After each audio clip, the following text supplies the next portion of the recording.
Hello there, everyone. This is NoNamelessWood, and today I am back, if it loads. Should show here pretty soon, I would think, with some more Planet Coaster! Yes, back to getting stuff done in NamelessWood. Um, I do need to keep the streams up. Hopefully I should be able to keep them up a little more consistently now. There was a Planet Coaster competition I was going to partake in, but I'm not going to now. And there was a spore competition I was taking part in, which I wasn't going to stream. The spore competition has ended, and that's freed up a lot of schedule time. So, we gotta get back to building this log flume. You know, get it done. This log flume has taken way too many streams, and I'm way too under-interested in it compared to, new roller coasters, which I do really, really want to build. Um, We still need to get that coaster of 6.0 excitement at some point. So here's the log flume at the moment. We've got this nice area up here, and it does have, you know, this situated along most of it. We didn't get this section. I'm not bothering with this section. So that part's just probably going to be left as normal. But, you go over here, and then you do kind of go into this nice area. You actually get a really good view of the roller coaster here. I do like that. And then, you're going through this whole structure. First major drops here. I think that the clearance on this is good. I checked this multiple times. Given the trajectory of the log, the clearance on this is somehow good. Now you do have a little, sawmill over there, which you pass by. And that is more of a proper room. So you fall down here. We need to get whatever is down here worked out. You go up here, you go through here. We still need some stuff inside here. We also have the problem of supports, which aren't really going to look too good. Maybe we just have a, tunnel kind of tightly along the flume. Just some sort of wooden tunnel, maybe. Maybe some tools in there. This could be a cool place to put some, back into the forest type vibe once you get out of the building. There's one thing I want to do with this hole, though. And that's, this guy. 8-meter beam. Move it down. Move it sideways.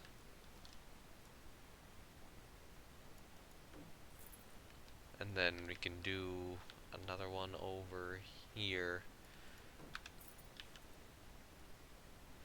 Although, no.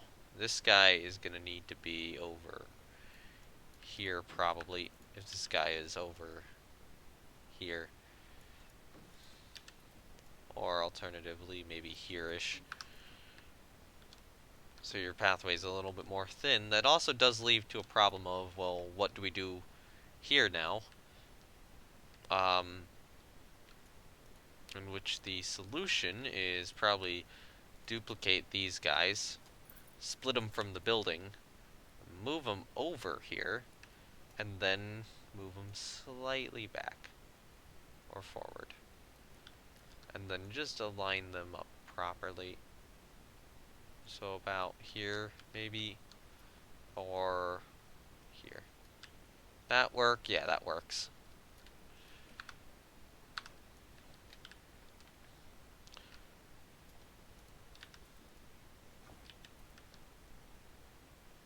And then we can move that back slightly.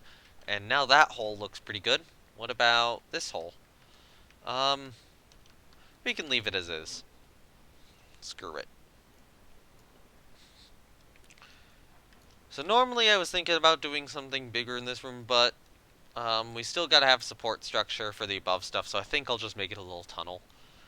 A little relatively unthemed tunnel.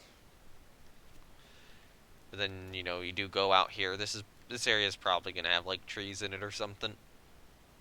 you get to go up here. I don't know what'll be in this room, but in this room here, I do want some sort of cutting blade. So I think it's actually under scenery. Saw. Yeah, there we go. Saw blade.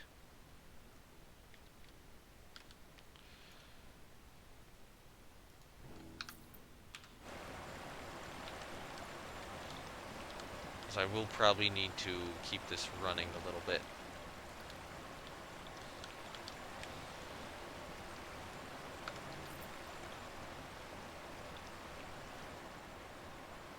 Okay, so yeah, both those are oriented the same way, thank goodness, and then I'd probably want to move them back here a little bit. Because of how kind of logs go through the sawmill. Although, there's the thought of having them be more up here. Have to rotate them this way, I think. Just so it's maybe a little more terrifying.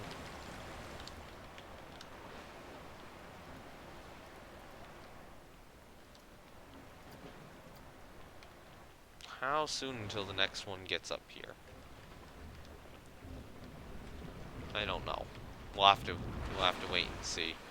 They're now going down this portion. We can actually see, you know, how close the clearance gets here.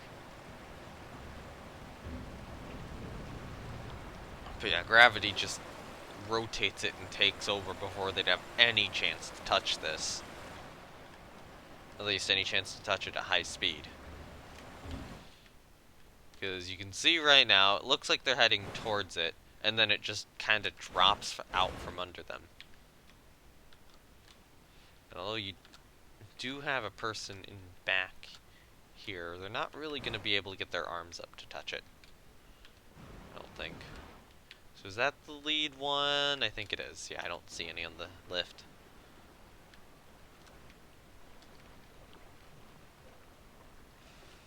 I will say, I'm really happy with how the building looks on the exterior. Just getting it right on the interior is difficult. I'm gonna want to probably put some shops in this section of the park. So I'm thinking about trying like shops based around various tree puns or wood puns or whatever. Like hot logs, which sounds really horrible. I don't think you want to eat a hot log. But screw it, we're gonna call hot logs in this section of the park. That being said, I'm trying to come up with other thoughts. I was thinking, other good food choices would be like submarine sandwiches and, like probably bratwurst or sausages. Barkwurst? No.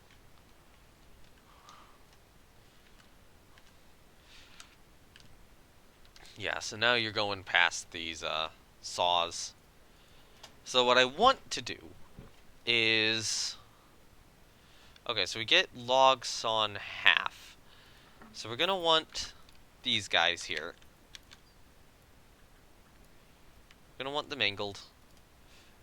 Gonna take this guy, duplicate him over there.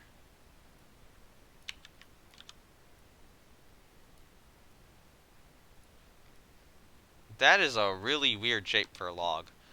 Alright, take these two, move them over here.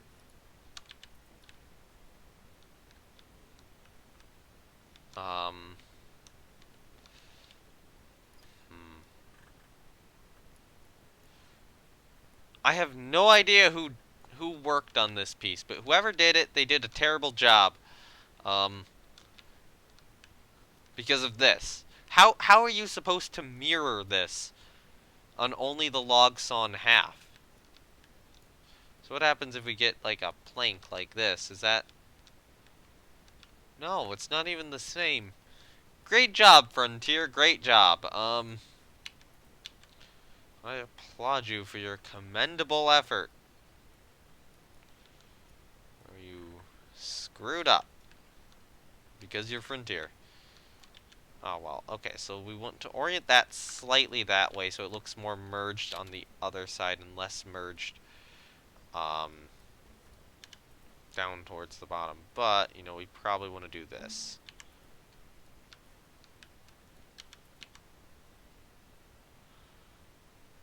Alright, rotate that one a little that way, rotate that one a little that way.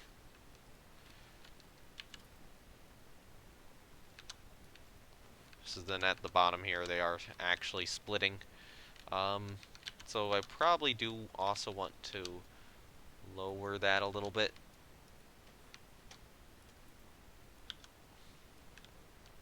And maybe I'll lower this whole assembly down so that the saw blades are more in line with where the people on the cart expect them to be. Well, kind of right next to them so that it's more visible. So something like that. Now the next problem is supports. It is, we need to support the saw blades, we need to support the logs. Also the thought of me... You know what, I'll just keep them there. So that you go over and then you have visibility on them. So hopefully that looks good. Alright, so we go iron. We want to get some of these iron girders in place as supports. You gotta use relative axes.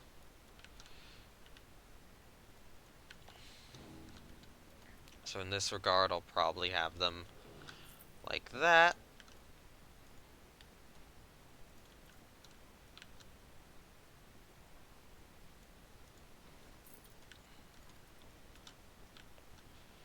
And then, yeah, screw it. We can end it there. Even if this is kinda inaccurate. Although, wait. No. I wanted to duplicate and advance move these two pieces. So I'll duplicate and advance move them there. And then I'm going to take this whole assembly and just move it down a bit. No, not you. You and you. Take it, move it down. Oh, hey, look, there's a problem right here I'm going to need to fix. Probably about there. And here. So this and this are going to need to get additional supports. But it'll probably just be one of these pieces up here, just repainted a bit. That'll solve that issue just fine. Alright, so we have this. Now we need to support it. In which the best way to do that is probably 2-meter iron girders, if only angle snap was on. So let's take one of these guys, move it out, move it down a little bit, and then move it down here. Now let's make sure it is sticking through a little bit there, so we can get away with it there. That's where we can put it. We can put another one on this side then. On the other hand, yeah, no, that's where we can get them. So let's just duplicate them downwards a couple of times. So one should probably be towards the bottom over here. And then we're going to need a couple more elsewhere just to kind of hold it up. Probably around the saw. Let's place a couple kind of on either side of the saw.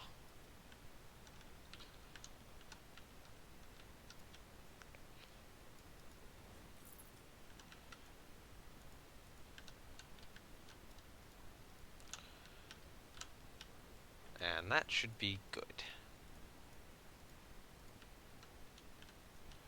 Come on. Take it, duplicate and advance move. Over here, it looks like I managed to not grab uh, two of the supports, and that's these two, so we'll have to take them and duplicate them and advance move them separately, and it'll hopefully look good enough, similar enough. And now we just have the problem of the saw itself. So what I want to do is I want to go to building, and I want to go to walls, framework, and this has coaster supports in it. So I probably want like a small 2-meter coaster support like this. I'll probably want it black. So we're going to take that. We're going to put it there. I'm going to drag this one across into the wall. And then what we're going to do is we're going to take an additional one, duplicate it, and then we're going to have it kind of go upwards. Probably like this. And actually I'll put it about here so it is properly in that part of the ceiling. We'll move it down slightly. And that might be smart to have another one of these supports over here. But I think this might be enough. So I'll do... Alright, so I'll duplicate this one over first. No. Want relative axes. There we go. Move it there. Take these next two and just duplicate them over on either side of the saw. Well, yeah, that'll work. Good enough. Move it out just a little bit. So, you know, now you go down here. These aren't perfectly aligned, but it's good enough. So that's what you see. I mean, it's literally just decoration for the ride. At the end of the ride, it's just like the log things on either side, and then you go into the big splash down here. Maybe I'll have some just cut up logs kind of in this area. Maybe over here I'll have some planks or something. It's kind of like a warehouse. This is kind of like a smaller saw area. You're just going through here first, and then, you know, the main drop's the actual, oh, the log you're on's about to get cut up. Yeah.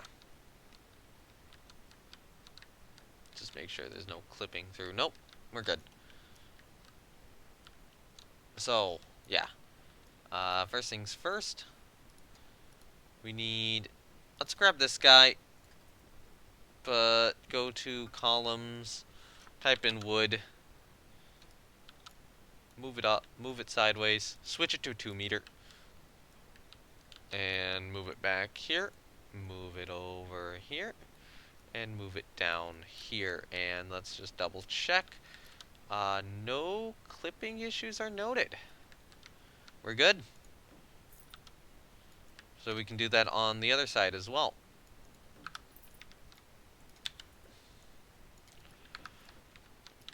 Which means that area is now covered up.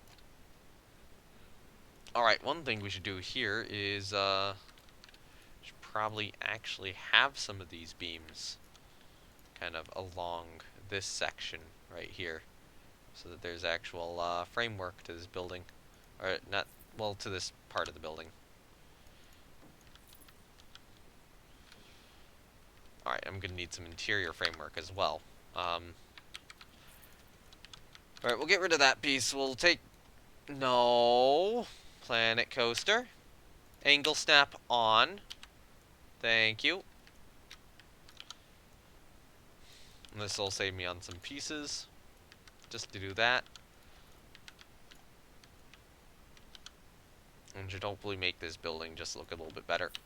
So then we can have one go across the top here-ish.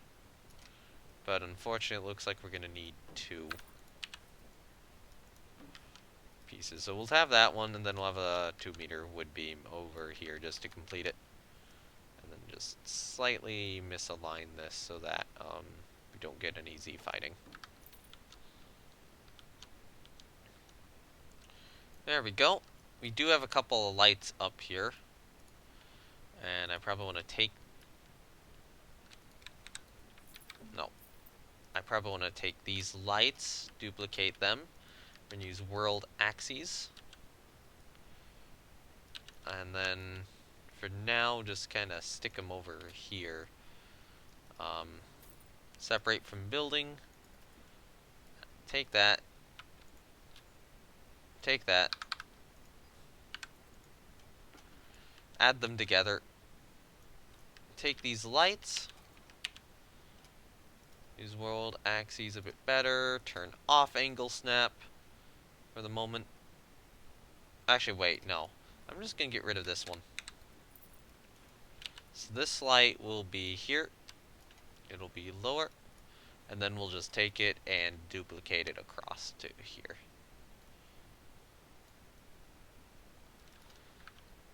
Oh, come on, game. Why did you not let me place it down?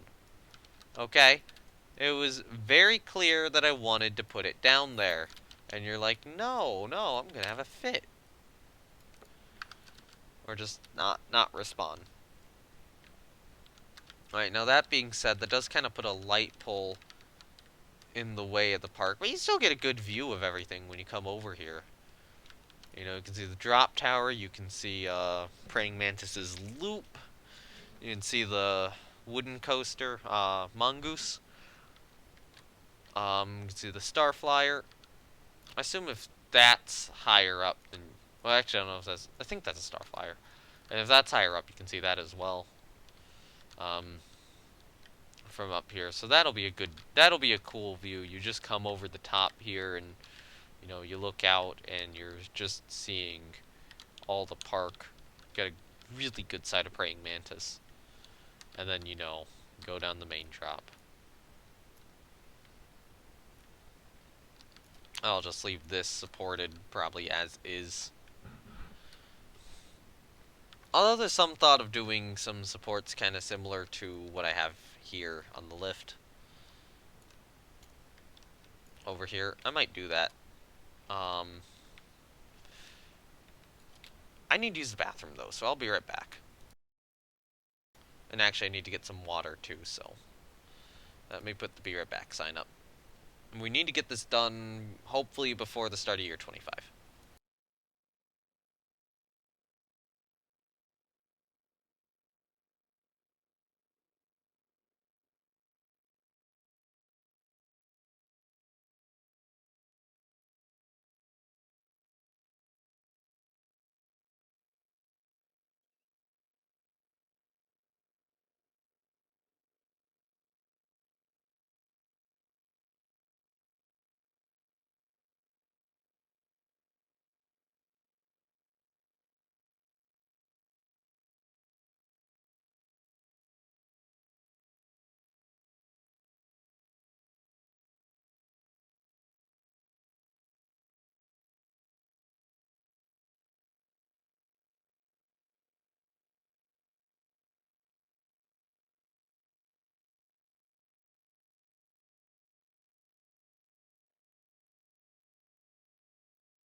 Alright, I am back from getting my water. I'm gonna actually real quickly play the stream just to see the quality of it. Yeah, okay, stream quality looks good.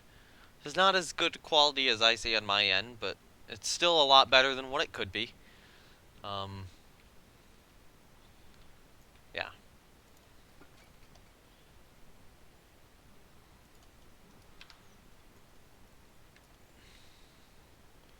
Alright.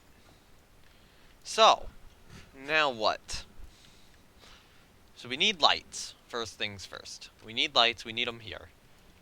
So we can go to decorations, we can go to lights, and we should not have wood lights, because I would say you couldn't build lights out of wood, but you, kind of totally can.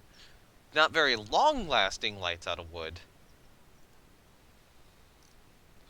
Um, but you can certainly do that.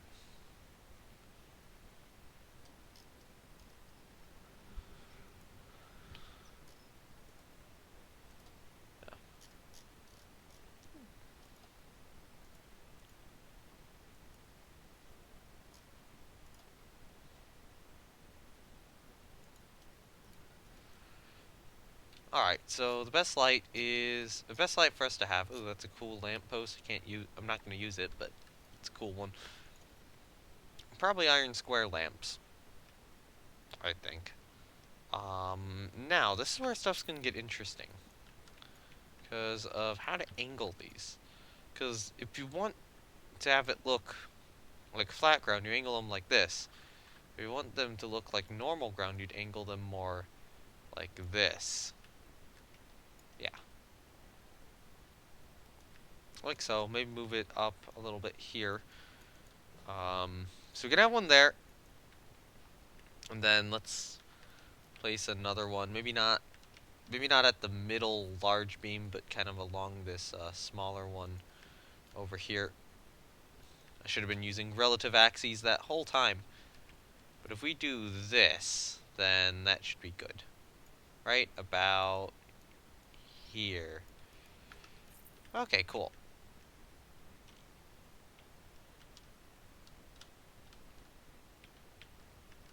So that is still those are actually straight down. But that's almost a little disorienting from up here having those lights angled that way. But you know, screw it. Let's see how it looks at night.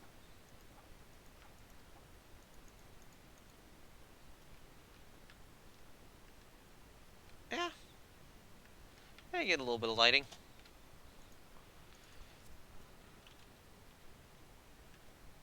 So the next part is through here, at which point we probably want to do the same thing.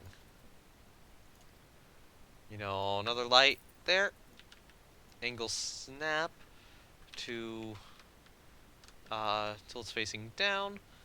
Move it down until the little hanger bit is basically what's visible. And then just kind of hang it off of this cross beam here. That good? Yeah.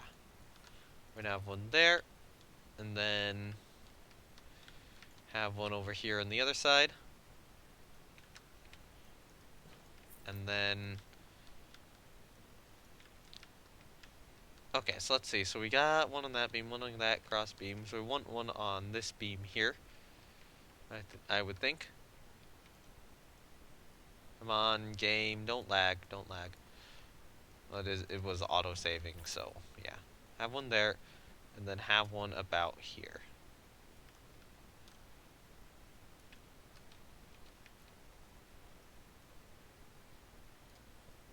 And that should be the fourth one of these.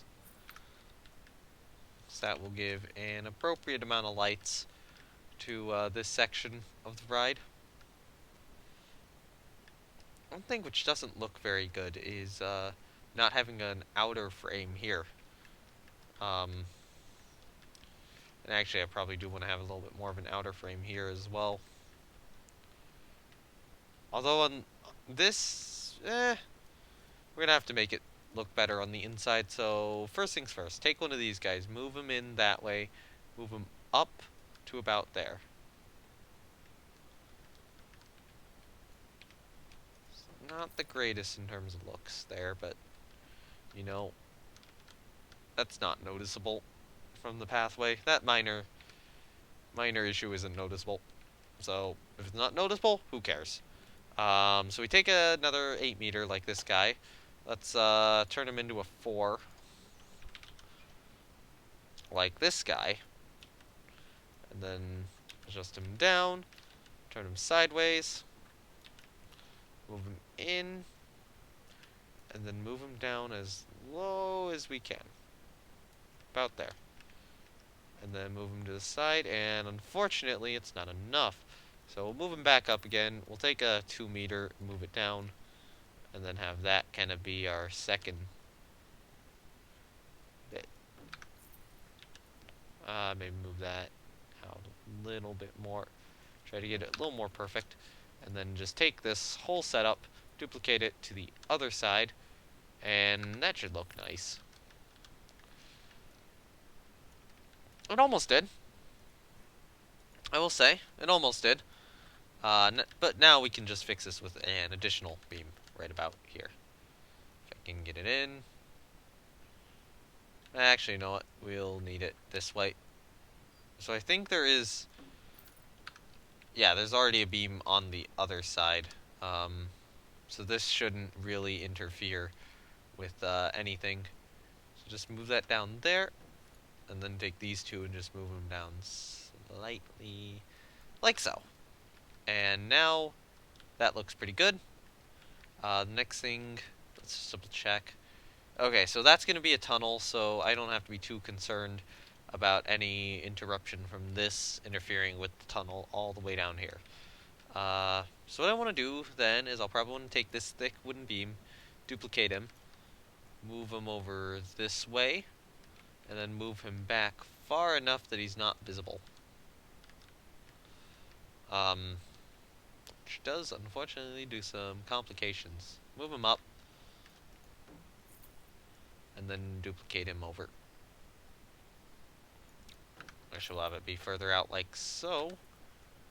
I also thought we could put it there. Yeah, let's put it there.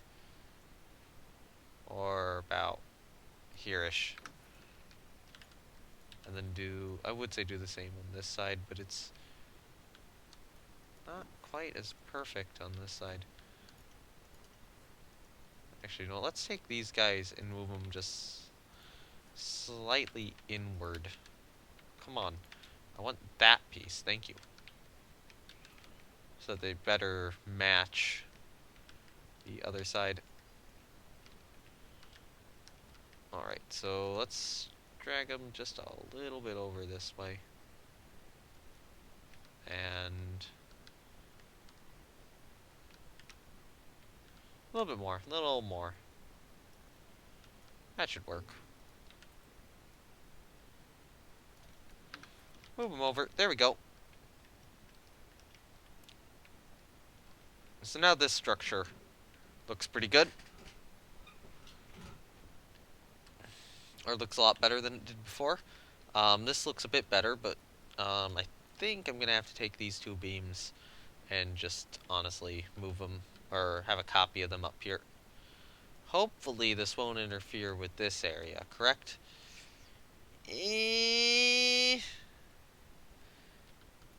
Maybe, maybe not. Just hide them so they're visible there. Are they visible right now? Yeah. Now they're not. And then over on this side, it is actually... They're out somewhat more. So are they visible down here? No, they're not. Alright. Didn't want to delete that. What the heck you want about? So then we look in here. That's pretty good. The last thing I would need to do is take one of these beams, rotate it this way,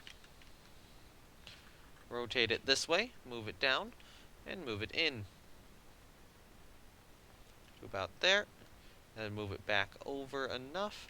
And then if we look on the inside, that does give us a pretty nice outline there. So that does definitely make the building look a lot cleaner.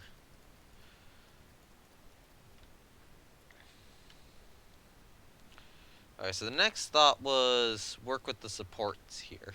So what I'm going to do is I'm going to turn, I'm going to turn that off. I'm going to go to this support section, turn off track supports. Well, turn them off just for that. And then what I want to do is, well, I would say I want to do that, but I probably actually do want to switch to this section. Yeah, get some iron girders in.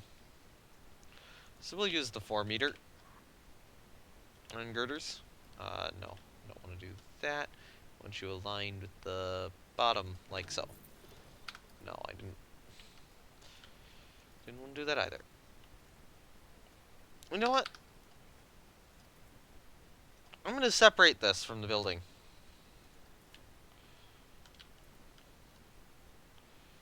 Alright, so if we look at our other iron girder, it does kind of not extend out past this. But this one might. I might decide to do that on this one. We could maybe put it here. Duplicate it across to the other side. Take these two. Oh, come on. Take that and control. Why are you... Alright, you, shift, you. How is shift not double selecting them now?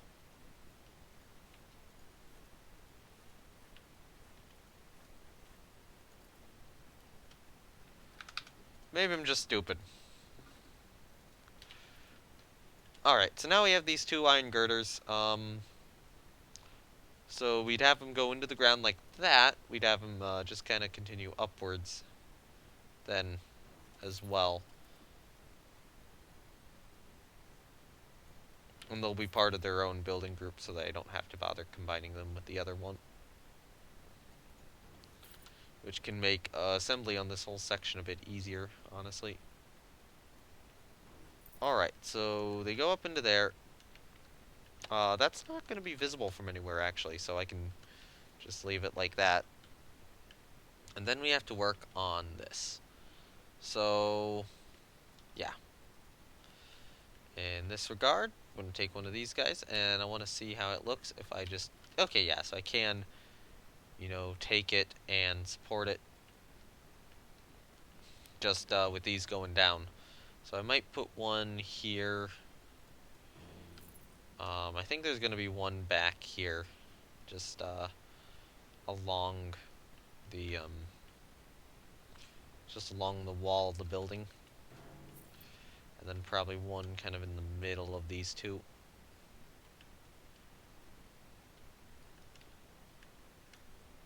Which is probably about here.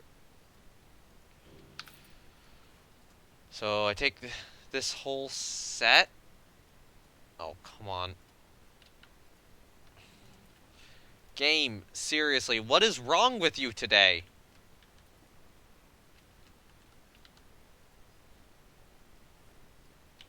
Okay.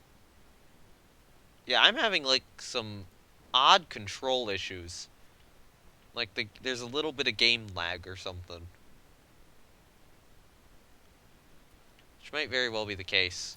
Okay, so we do that.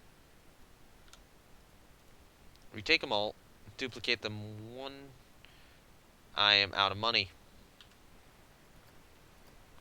Alright, let's get some more money then.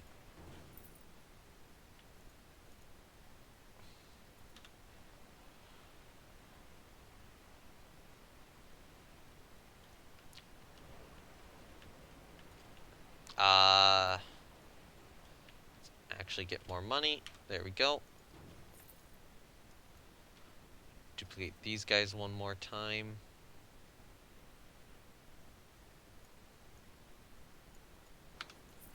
Alright, so we got that. I'm gonna, if we look at this side, I did double up on this section here.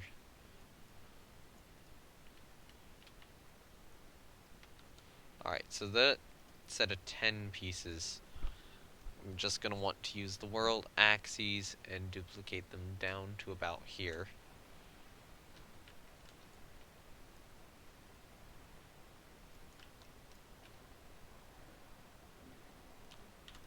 You know what, let's see.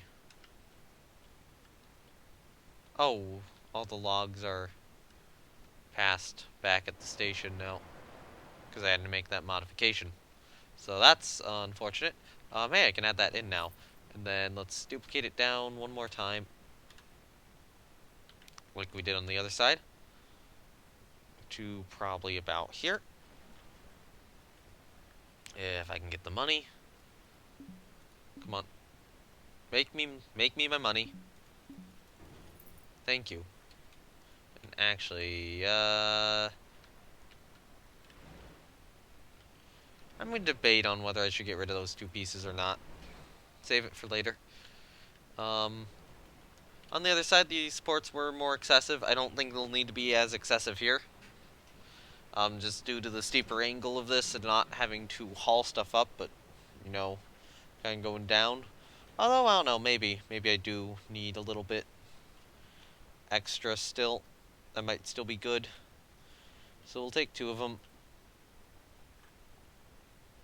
If you look on the other side, it does kind of go to one of the midpoint ones. So it would probably be this guy we'd go to here. And then use the relative axes. I'm going to move them down just there. And then there as well. And that part of the building doesn't matter. That part of the building's not going to be visible to anyone. These are at an odd angle. That's weird. Oh well. Were they in... No, they weren't in world axes mode. That's a little strange. I don't think it's too noticeable, though. And then the other thing I want to do is I want to go to framework, and we get the coaster support. So which ones was I using on the other side? I think these guys, right? Yeah.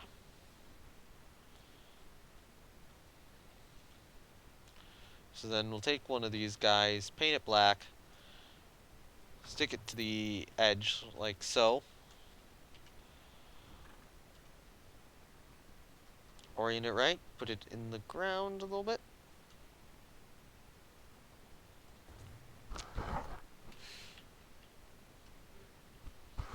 Yeah. Must have just been the rotation from the vertical to the... or from this joint here, or from that side to this side, which caused a little bit of offset.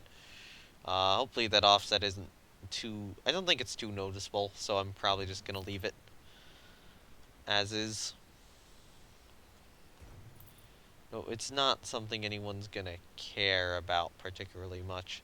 So what did I do with those? I didn't do any of these supports. I just did kind of concrete, which they were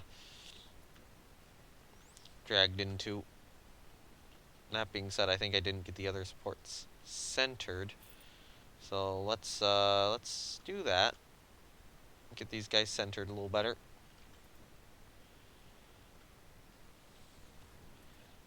And then, yeah, we're gonna need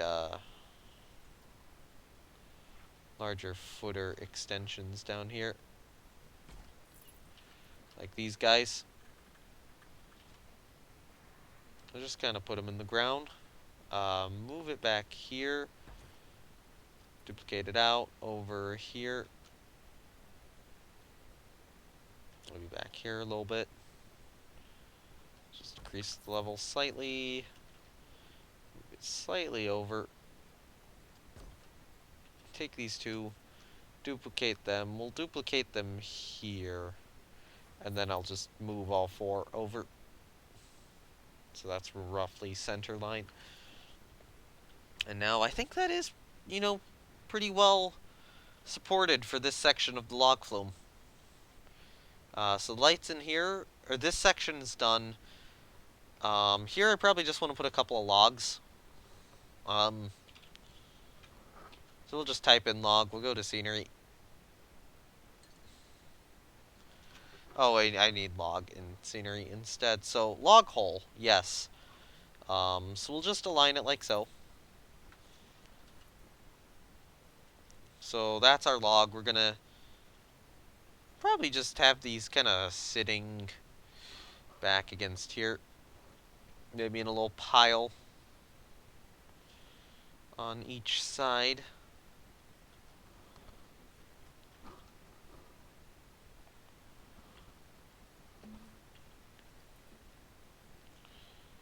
Rotate this guy around a bit.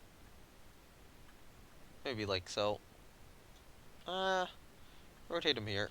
Move him a little bit over. Don't want him interfering with the catwalk. And then put a third one on top. Which we can do. We can look on this side. Yeah, about there. These are close enough. Just take them and then use world axes. We'll have to move them over like this, which is a little odd, but close enough. So yeah, we'll just kind of come through. You'll see logs on either side. You go up here, you'll get the best view of the park, you'll get a good view of the city, and then you drop. And then this area needs to be a bridge. However, I do want there to be a pathway going, somewhere where you can actually get soaked. So that will probably be here. So let's just get this pathway in then. So there you go. Now we have a proper pathway where anybody who is on the ride can get soaked. Well, not what the hell am I saying? No, anybody who's off the ride can get soaked on this pathway if they really want to. From all this, we'll have to put fencing up around this area eventually. That'll probably be relatively soon. So the thing I want to do is I want to get the bridge for this worked on, which is going to consist of a lot of wood. Although there's also the thought we could use like sawn logs for it, or half logs. I might use half logs, yeah, because these are pretty long. So if we want to align one of them with the track, that's a little more difficult. We can do it here. Actually, I'd probably do it here-ish. I'm not gonna do it there. Come on. I pressed Control Z, game. Why did you not work? Hello, Bosian. How's it going? I'm playing more of this. I have Twitch on dark mode, and your name's appearing black. I don't know if you set it to that or if it just does that. So it's really difficult to make it out, somehow. Alright, so that's... Why is that not working? Alright. That should work, right? Yeah, okay. That track piece is flat. I set it to that on purpose. Damn it. Alright, so we're gonna angle snap these guys about here. And then we're just gonna... Troll people, yeah. Well, it certainly worked. So we're just gonna kind of set this to about here. We're gonna just have these logs kind of making up a something of a bridge. So yeah, this is the log flume. I'm happy with how it's turning out. We got some actual details in here, some actual details in here, or a tiny bit of detail in there. Little bit of a scene in here. I still need to get a tunnel down here. The station building still needs to exist. But other than that, yeah, it's going pretty well. I'm also pretty low on funds, which is not going particularly well. Alright, so we're gonna take this, we're gonna copy that. Okay, now there's a little bit of a complication. And that's the catwalk here. So we need to make sure that this catwalk's incorporated. So I will make sure that this catwalk is incorporated. Last time you were here? Okay, yeah. I need to play that game again and continue that campaign at some point in time. But now I'm building roller coasters. Oh. I was building roller coasters. This isn't a roller coaster. Oh, come on. Now it's lagging. Now this is a roller coaster. And so is this.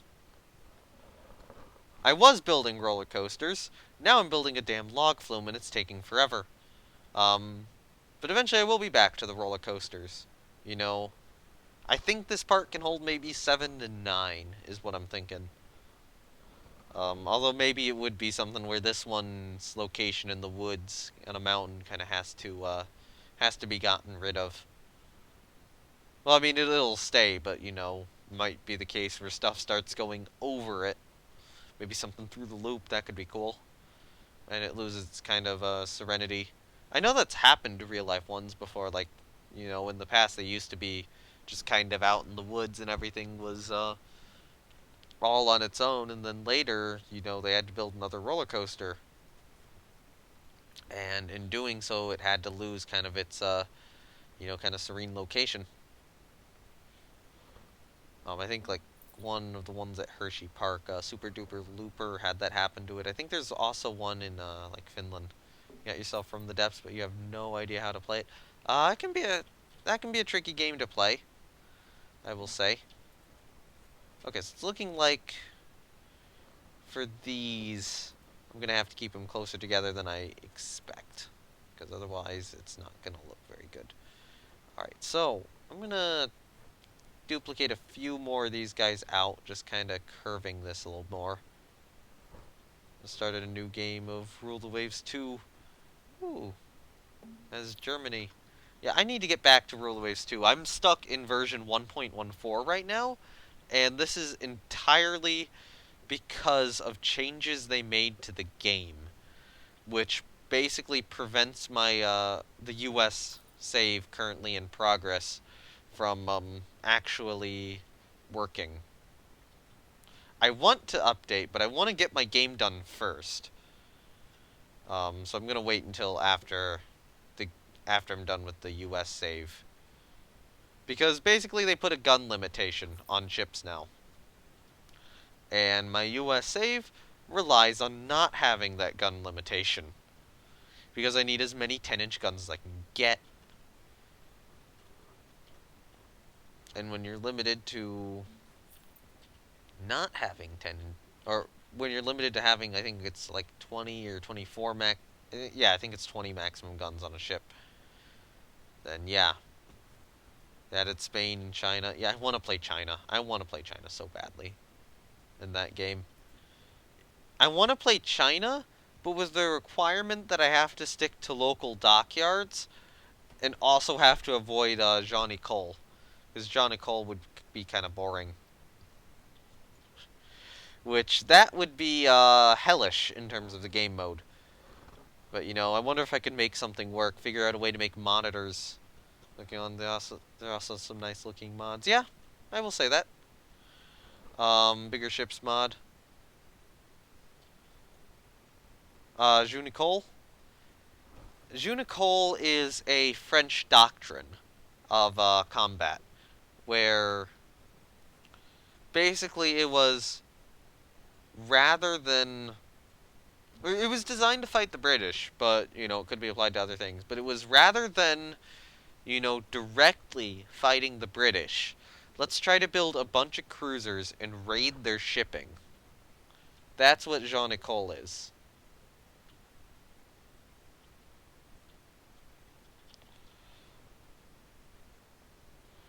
Alright, so there's one issue I'm noticing with this, and that's it's a little too repetitive.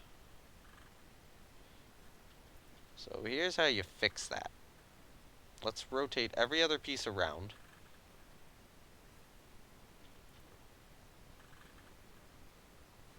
And then that will make this less repetitive. It'll still be repetitive, but at least it won't be like as repetitive. It'll look a little more original. Can you select multiple pieces at the same time? Yes, but if I did that, then I wouldn't be able to rotate them around individually. I'm gonna I'll rotate this guy too. Yeah, that looks a bit better, I would say. So then we'll take 4, and we'll just kind of keep duplicating them across. Get this good old log flume done.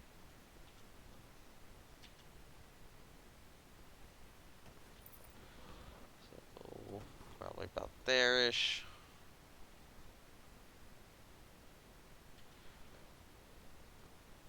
So now this shouldn't be quite as repetitive. Let's make sure, yeah, no gaps. Good. Alright, so then we do have to, this here would wind up being a bridge. You don't know any naval doctrines, I just do what I think would be fun. Yep. It's interesting to try challenges and rule the waves. That's one of the things I like about it, is like, well, it's a game where you can make a lot of different doctrines work. Now, admittedly, there are more fun doctrines, like, well, I mean, a conventional doctrine is fun. Conventional doctrine not relying on subs is fun, I should say. Oh, I'm out of money. Let's resume the game then. I'm trying to get this done before year 25 at this point. I'm trying to think. Battle cruisers is fun. You know, foregoing battleships in form of battle cruisers, totally doable. That is very much a viable way to play the game.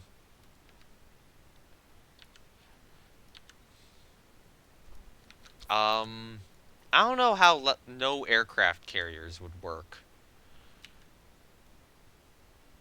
Jean Nicole is probably viable, but probably not all that fun,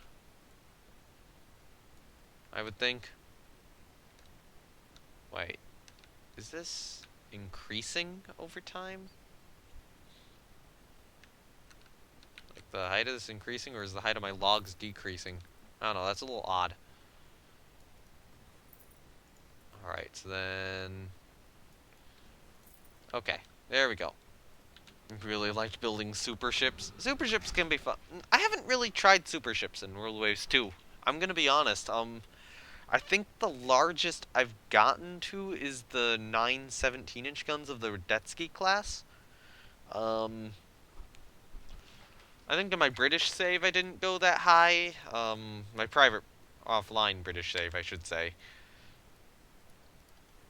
I mean, then you have the battlecruiser saves. And the thing is, you just get carriers too early, and the battleship just kind of becomes obsolete. There was, like, briefly a kind of half-exploit in the game, where it was, oh, let's build a, what's it called? A very large seaplane tender. Like, CV-size seaplane tender, and then convert it into a CV. And then the developers realized that this was being done, and they're like, no, you can't do that, that's bad. It's out of the game now. Technically, I could still do it in the US save, but I don't think it matters anymore. You had an 80,000 ton Italian battleship that had 10 18-inch guns. Yeah, it's pretty big. I don't think I've gone beyond like 70,000, or gone far beyond like 70-something thousand tons. Actually, I'm not even sure if it hit 70,000. It might have been, 40 to 50,000, I think is my max. Because it's just like, yeah, carriers become too important. Although I was building like 80,000 ton aircraft carriers at the end of my Austria-Hungary series. I still really like that series. I need to get some of its ships built from the depths at some point. Have no idea how to use carriers. Carriers... well,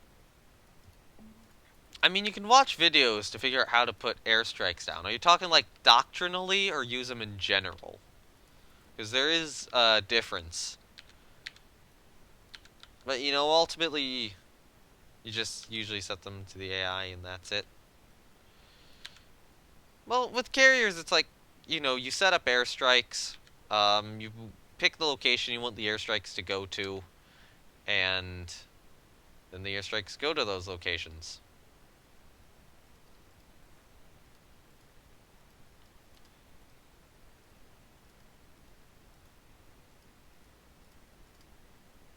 Okay, I see a potential problem here, so I think I need to rotate this piece around due to how I've set this up. Wait, no. That one was right already.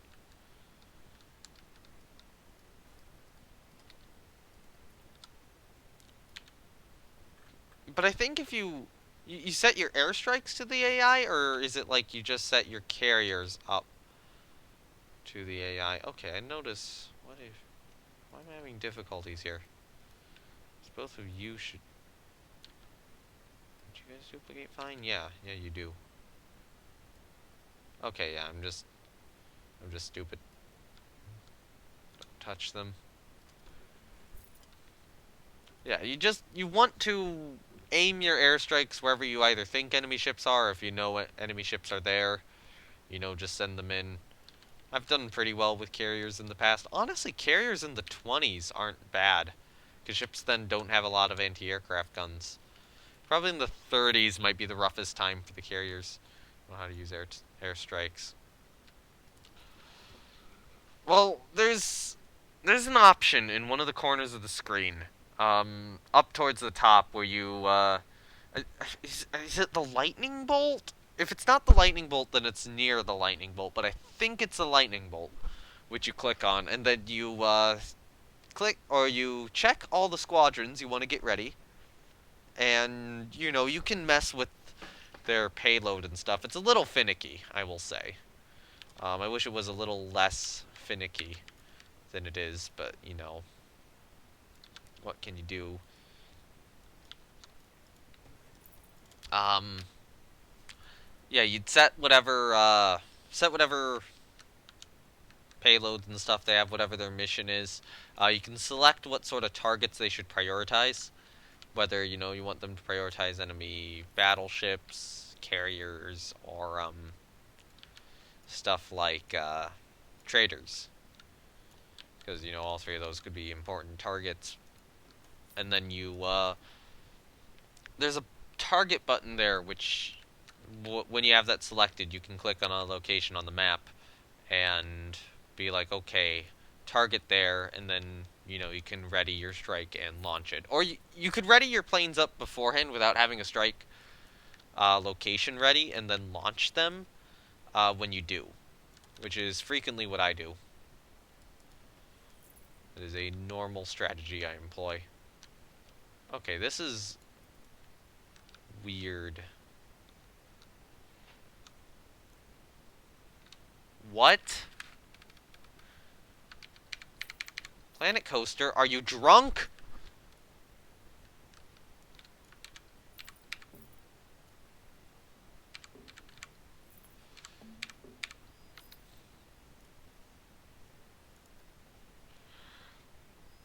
I think it's drunk. Let's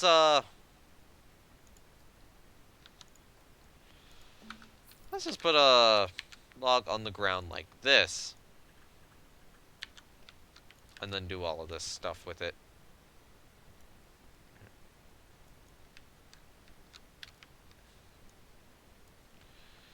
Alright, so now we're having to repeat a significant part of that progress right there because Planet Coaster decided to be drunk.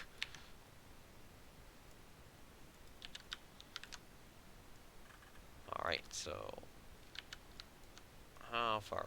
I can move it about there. Take you two.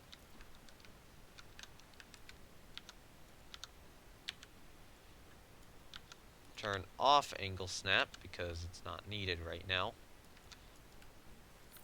So maybe that was what was going on with the other side, just to a lesser extent. I don't think it's noticeable on the other side, though. But, once we cross the bridge, I'm probably gonna set them up a little more customly.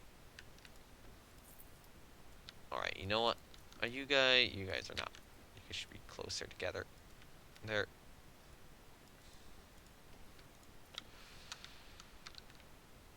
So how does that look? Coming over here.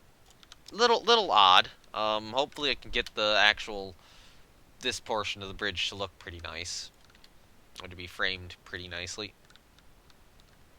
So the logs will end about here-ish. So yeah, let's duplicate 4 of these at a time then, because that'll get this done a lot quicker. Although, I think that I set their turn to be a little too tight, so I'm gonna unset the turn a little bit on these ones. There we go. Move them in slightly there.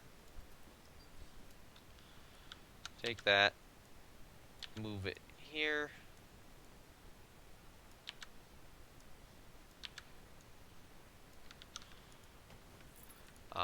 And then I'm just going to take these 2 and just kind of duplicate them along a little bit. And then I'm going to straighten them up just a little more. Take them both, move them out, move them sideways about here, and move them in. There you go, that'll work. And then we can just keep doing this, get this whole section. So everything from here all the way through to here, I kind of need to do this too. Over here though, I probably am not gonna do it. Kind of at the start of the flume. I'll probably try to obscure this with like some bushes and such. And just leave that as is. But yeah, a lot of this flume is gonna be decorated like this. Is it the most perfect flume out there? No. But it'll be decent. That's the goal.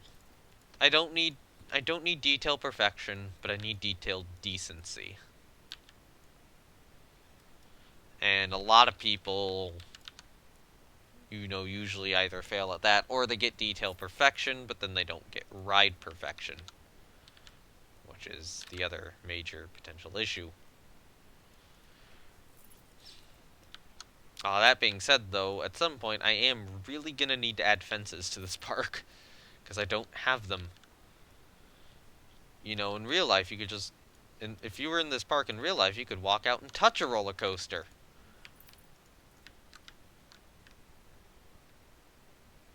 Yeah.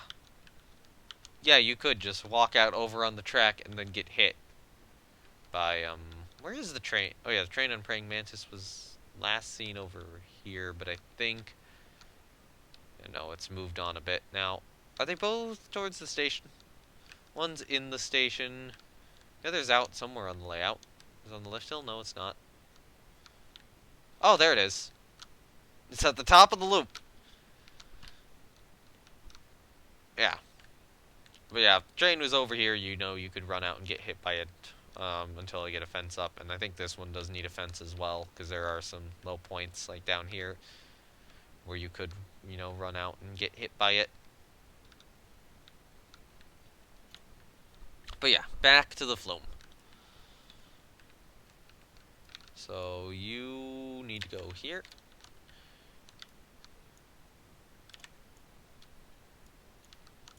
And then...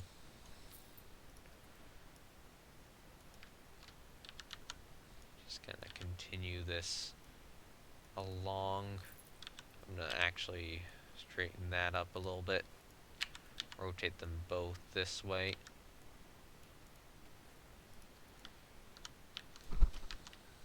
And then do that, and then duplicate this guy once more. There we go. That turn is done. So now we would need to have more logs over here. So I'd probably want to take this guy, duplicate him, rotate him this way, move him out, turn off the angle snap, move him about here.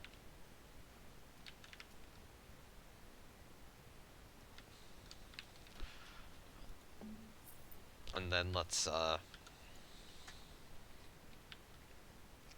Well, you know what? No. No, I'm gonna do something different. And actually, let's do that different thing now. So, I need to go to building. I need to go to columns. I'm gonna type in wood. Although, there's some thought about using Bavarian pillars. I might use Bavarian pillars here. So we'll start with these. I'm not gonna color it for now, or for the moment at the very least. And the reason I'm using these is that they do have a bit of a support at the bottom. So we can take one there. We can take one over here. And then just... Oh, right, yeah, they have that issue. Yeah, let's just type in wood. So we could use these guys, the haunted house wood beams. But, you know, I probably want to lay them on the ground first. Angle them upwards. Okay, so I need them at least this high. Or, you know, they could be down here a bit. Too. That might be acceptable.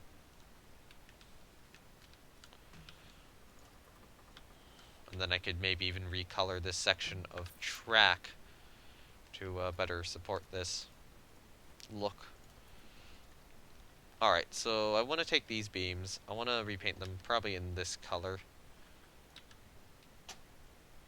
It's auto-saving, so there's going to be a little bit of lag. Let's take it here, and then just kind of move it down to about there. So here is going to be one end of the bridge in this section.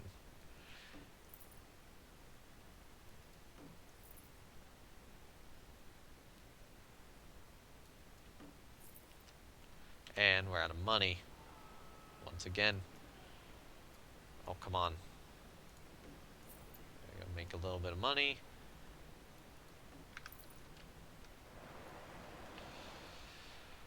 Alright, so then take all this. Pause the game now that I do have some money. Duplicate it over to this side. It looks like this is slightly rotated, actually, or all the pieces are. Which you can't really make out, but, you know, apparently it's just the case. So we'd want them to be about here. Probably about here.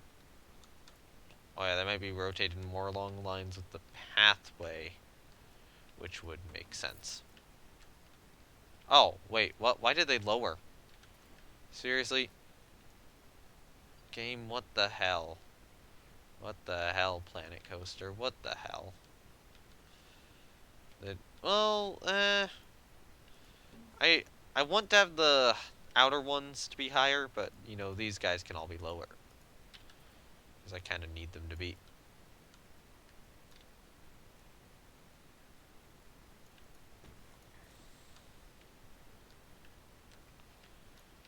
You know, actually, I can move this over a bit to about here.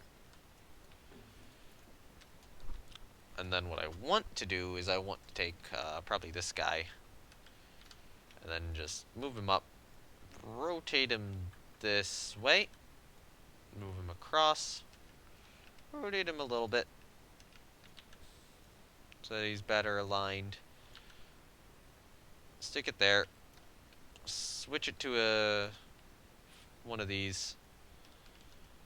Move it in a little. You know what? Take it, duplicate it, add one of these to the end. Use relative axes rather than world axes. Stick it about here. Adjust it slightly so there's no Z fighting.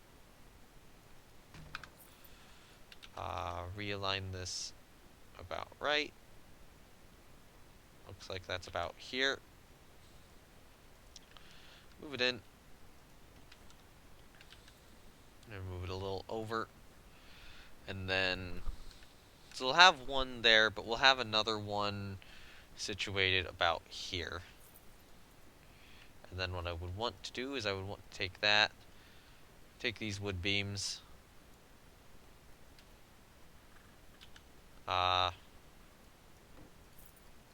do this,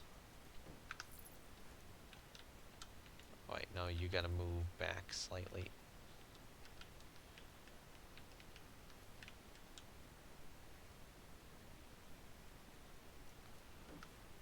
Alright. Yeah, do that. No. Duplicate them a couple more times.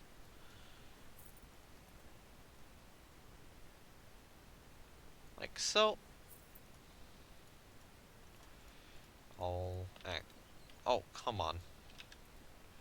I use the world axes to shift it up. Duplicate this whole section. Move it over this way.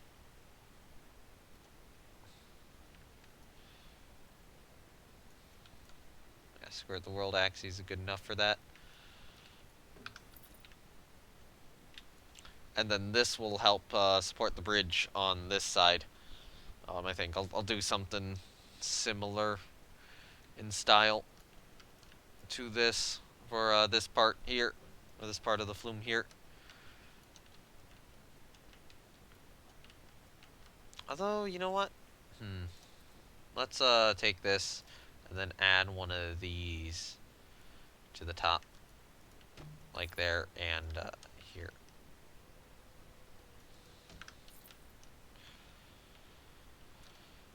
Yeah. Well, I suppose there's a thought of also taking these guys, use relative axes. What? Oh, right, because I moved those guys down a little bit too much. What? That's odd. Alright, they had adjusted themselves really weirdly. But yeah, we can do something like that.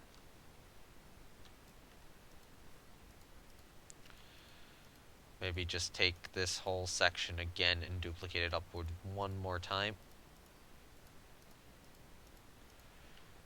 And just see how that looks.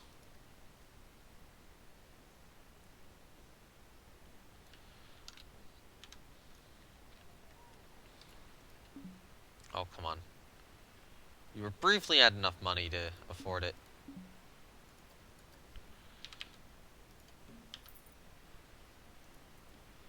Okay, yeah, my monetary situation is inconsistent at the moment, which means something is probably broken down somewhere. It's probably one of the roller coasters.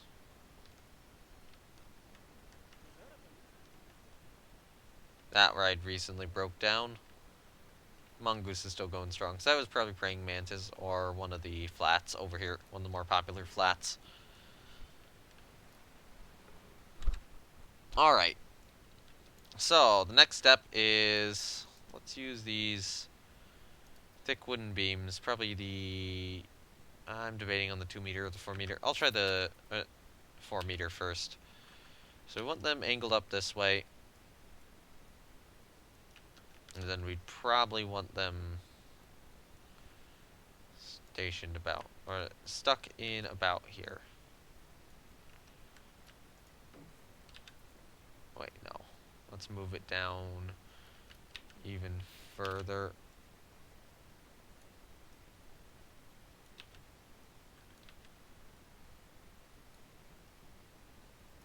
And then we can kind of move it out there. Ah, that'll work. Duplicate this onto the other side. What? Ah, I hit the wrong button. I'm like, oh, let's click to place it down, because that normally does it. And instead of clicking like a normal person, I managed to click on the one thing which wouldn't do it. I managed to click on the let's delete it button. Oh, that is using world axes. It looks like relative axes are also shit here, so let's use world axes then.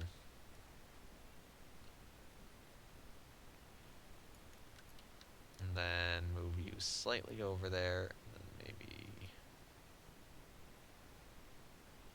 about there. Alright, so there's that part of the bridge kind of done. Wait, no, these...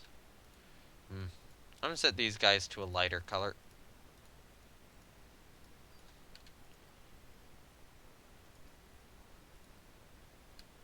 Maybe Probably like that color.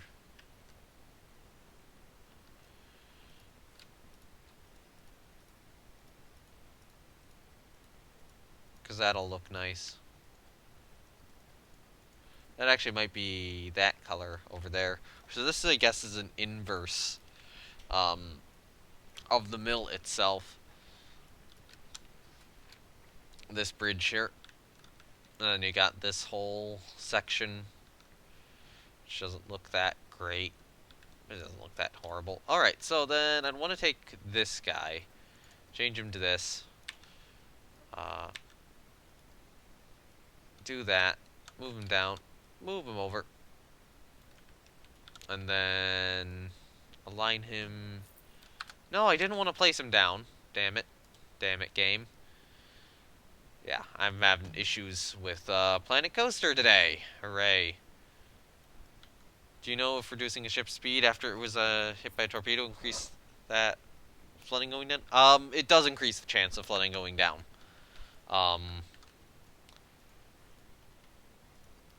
In Ruler Waves 1, it was more consistent. I think if you went like 10 knots or slower in Ruler Waves 1, then your ship is going to be fine. In Ruler Waves 2, I think it's some percentage of maximum speed, though. Which makes it a little more difficult to correctly determine when and how much to slow it down by. Well, you can determine when, just how much is more of a problem in Ruler Waves 2 than it was ever in 1. These are really slightly misangled, as you can see. So I'm gonna try to slightly angle them differently, because we can see it better here.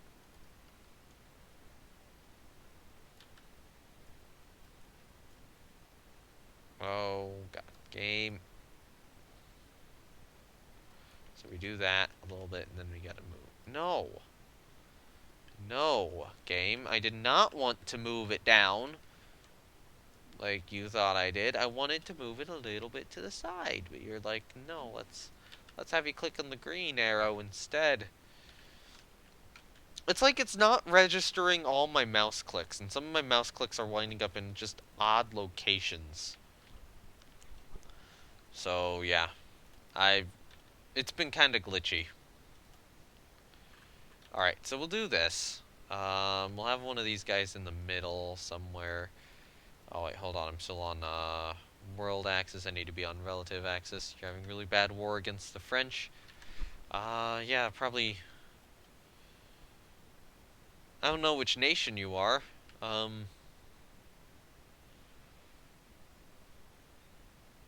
yeah.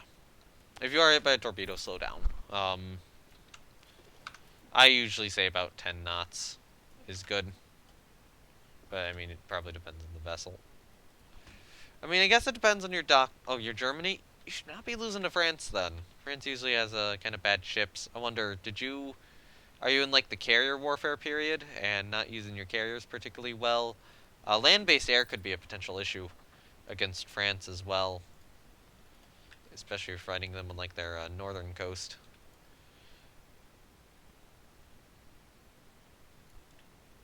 It's 1925. Yeah, you'd start to see some land-based air then.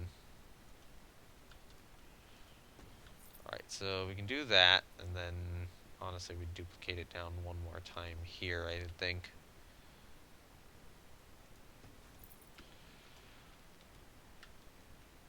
And then the next thought would be, take that guy, take this guy, duplicate, move up, rotate this way, and then just have him kind of more flat against the ground. Use relative axes, though.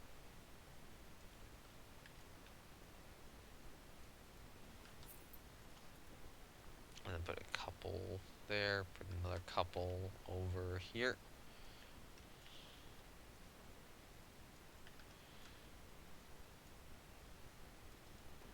And then just put that down here.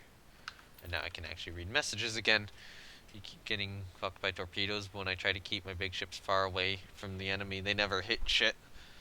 Not first of all, gunnery training might help. You might be able to get some extra performance out of that. Actually, no, I need to paint these insides. You don't know how to do that? There is an option somewhere in the main menu. I think it's under Doctrine or something. Or not main menu, like the main screen. I think it's under... I forget specifically where it is, but if you click along, you'll eventually find an option page, and there'll be... Well, not an option page, like a page for Doctrine. I think it is under Doctrine, and then you have like 3 training options. I believe it's gunnery training, torpedo training, and night fighting, and you can select 2 of these options. Do beware though that it is gonna cost budget. It's not free.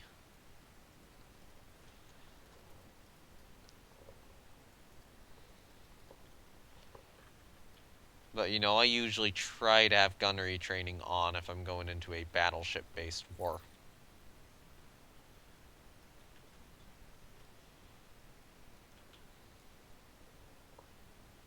But because, and the thing is though, because it costs extra budget, it's something you want to have off when you're not at war.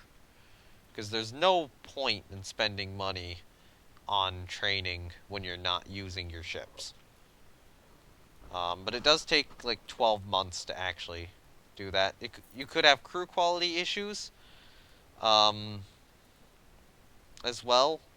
I don't know what sort of crew quality you're sitting at right now. And on top of that, I'm trying to think about what other potential issues there could be.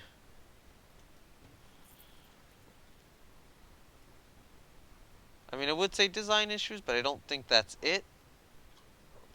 Yeah, I already lost one 5,000. You don't get near enemy destroyers. There's an option in the top portion of the screen. Um, okay, there are multiple options in the top portion of the screen, which will put circles around your ships. And one of these circles is your sighting range, one of them is your torpedo range, and one of them is your gun range. And all 3 of these are separate circles, they're separate options, so you'd have to select them each individually.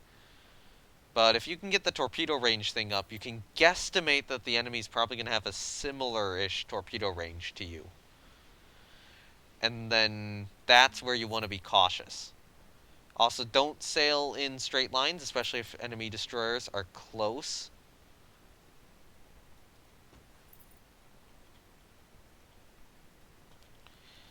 And, trying to think what else. But it's night. Don't fight at night! Okay. I say that, be exceptionally careful at fighting at night. If you spot a ship at night, you turn your battleships away. You try to get an ID on what the enemy ship is, and then you try to basically get your battleships in the position where they're crossing the T of the enemy ship. Oh, come on. Why is this so misaligned? Why is everything here so misaligned? Why are you drunk, Planet Coaster?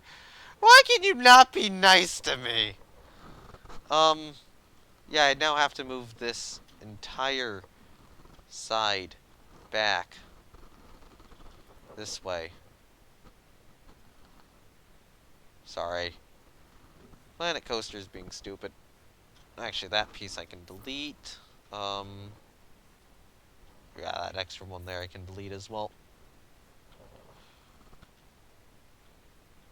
No. Yeah, that piece is necessary, though. But yeah, if you are worried about... Or if you're fighting at night, yeah, you don't... You want to be exceptionally careful at night. Basically. Night battles are a crapshoot. But if you're careful about it, you can turn night battles into massive victories. You know, you've just got to get you've got to get in a good position to torpedo the enemy ships and be ready to pull your ships off course of the enemy, like whenever you can, so that they don't take multiple torpedoes. You need to also try to get it so that the enemy ships are maybe a little bit split up, or that, it's the only battleships you're facing. You're also having a hard time controlling all ships in big battles. Then don't, is the simple question.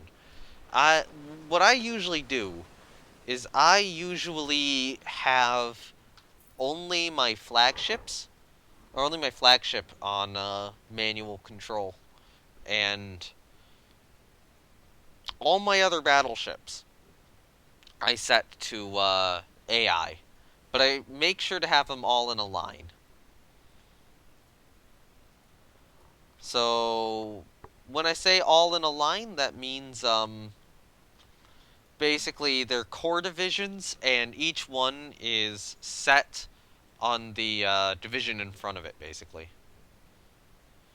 The game automatically has it set this way, but it's a little glitchy. So sometimes you do have like two core divisions set to the same division, and that doesn't work. The game doesn't like that.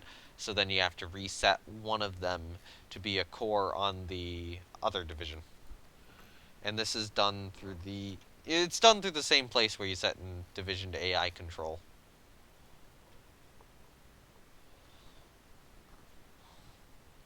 Which I would assume you have to know how to do. But if you want, I did upload a lot of the old streams to YouTube. Like the entire Austria-Hungary series is on YouTube. Not the entirety of the American and Russian series is on YouTube yet, though.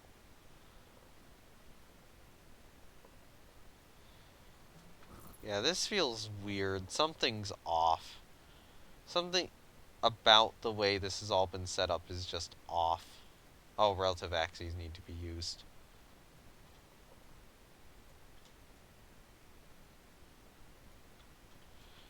Yeah, okay.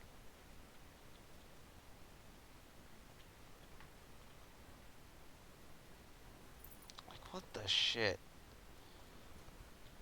What the shit, Planet Coaster?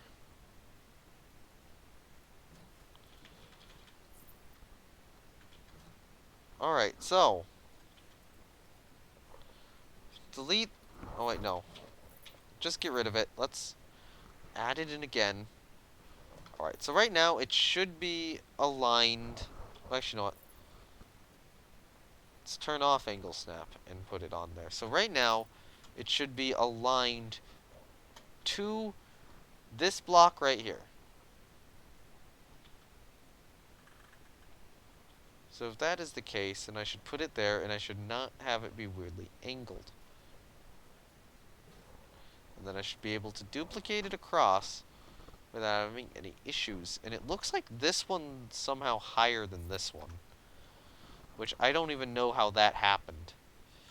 I don't even know what's going on with this game right now. It's some weird stuff. Stuff's like slightly misaligned. And I'm trying to get it like perfectly aligned. It's like, no, let's just slightly misalign ourselves. Just to make everyone who has OCD pissed off. All your ships have good crew quality or fair. It sounds like the issue was you were fighting a night battle there. Which, again, you need to be very, very careful with.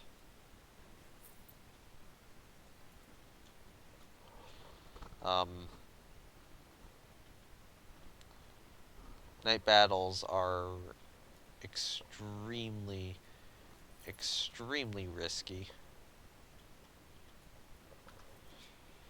But you know, I've had night battles in Rule the Waves 1 where or there was one night battle I had where I think I traded a single battle cruiser as Austria-Hungary for most of the French capital ships. So night battles are certainly winnable. All right, so let's raise up all of these guys. I'll use world axes, raise them up a little bit, and then down over here, take maybe this group, raise them up, so that we aren't having this really odd thing which has happened.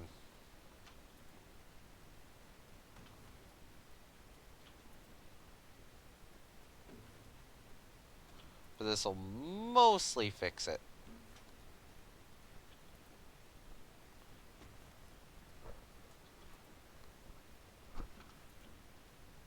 Yeah, okay. And then we'll have to just slightly misalign all these other ones so that it does look a little thing. Previous battles where you lost, you think 3 BC, 4 BBs compared to the French 1 BB? What happened? What happened there? Did you just lose a gunnery duel, or... Yeah. Because usually, like, when I play this game, I don't typically take very heavy losses to capital ships. I think in the Austro-Hungarian playthrough, I lost a total of, 3 capital ships over the course of the whole game.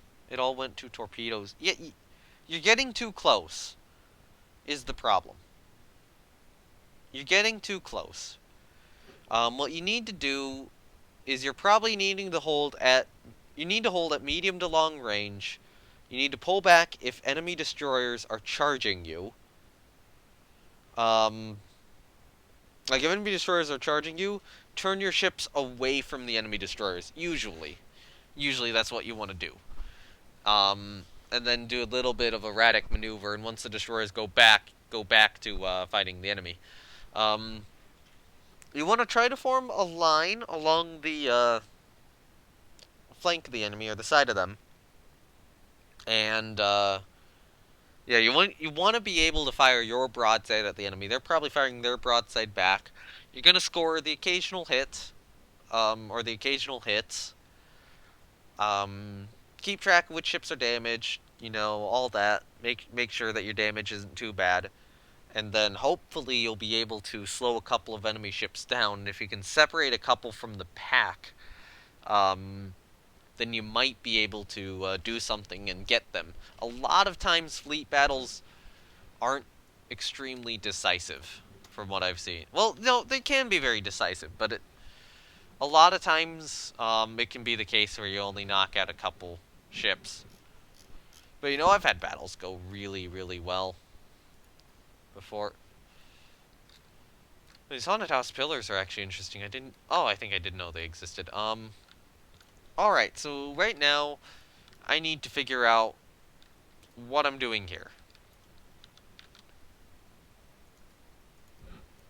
Actually, you know what, let's just do some... Oh, come on. Let's just make some logs a little more irregular.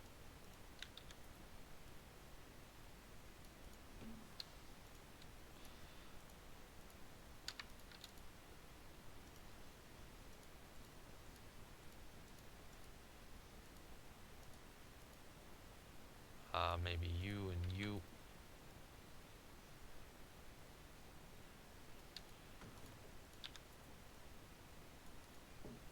And then just set some individual ones. You only have 2 BBs left versus in 3 BC. Yeah, that's why you don't lose a lot of engagements like that. Because you do lose a lot of stuff. At this point, you almost have to fight defensively. Or, you could try to build a lot of destroyers. You know, try to out-destroyer them and then see if you can get them in a night action.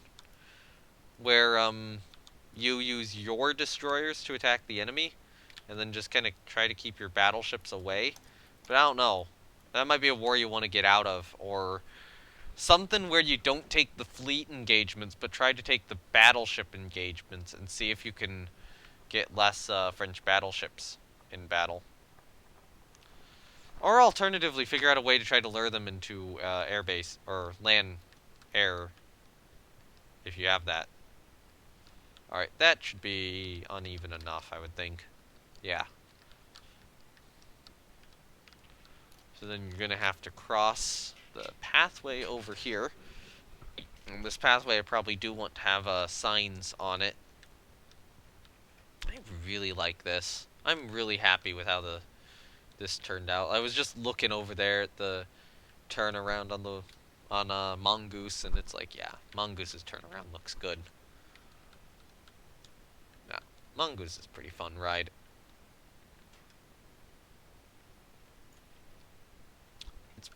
It's probably better than praying mantises, honestly. I think I'm better at building wood coasters than I am at building other stuff. Alright, so yeah. Getting back to this, we need to build a bridge here. A little log flume bridge for this little, very tiny drop. Um, in one destroyer engagement, I managed to lure the enemy destroyers into my 14-inch land forts. Yeah, that would be good. On the other hand, why are you building 14-inch land forts? Um, they're not... Land forts aren't really that useful. Although sometimes I will build a few. I do try to put them around colonies, because I think they help prevent invasion chance of colonies. Although that might be some World Waves 1 knowledge carrying over, which is just isn't true anymore, because that can be the case. Oh my god, my sinus is just really acted up. I'm gonna be right back real quickly.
Alright, I am back.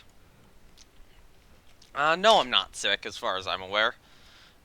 Just allergies act up all the time. Because we live in the Midwest, and the Midwest has allergies all the time. And one thing I want to do here is, I probably want to have an underside bit of wood to this. Actually, you know what? Why is this so lifted? What the shit? Planet Coaster! No! Why?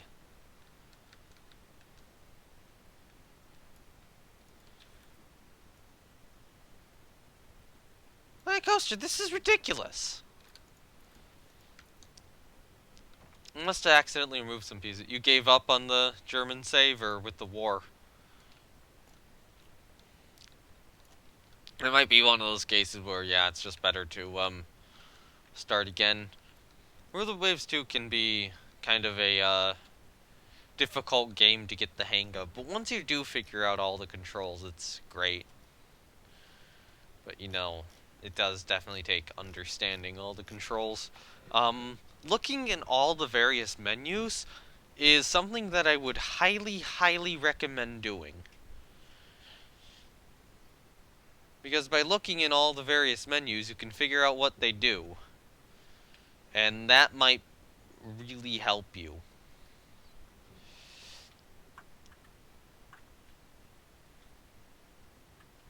Alright, so it's probably the closest angle there. I'm gonna take that guy. I'm gonna take another one. Duplicate this little guy upwards a bit.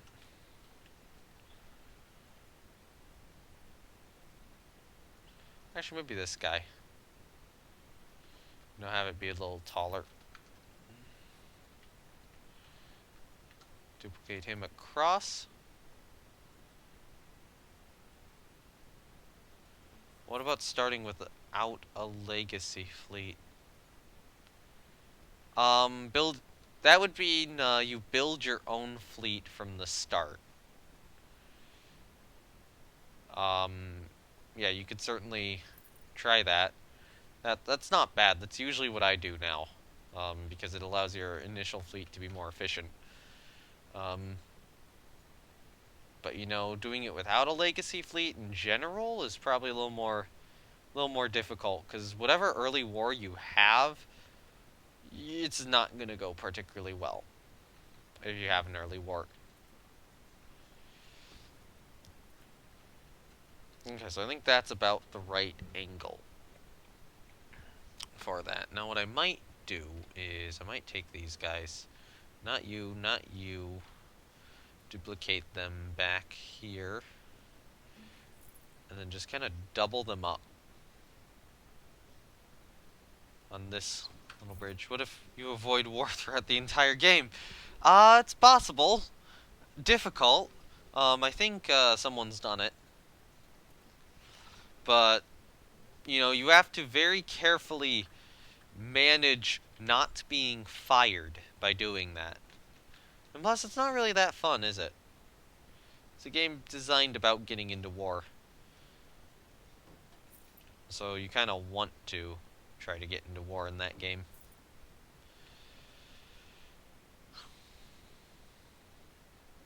Okay, we'll take this color, but we'll make it a little lighter, because I think that'll work a little better here. Move it kind of halfway in.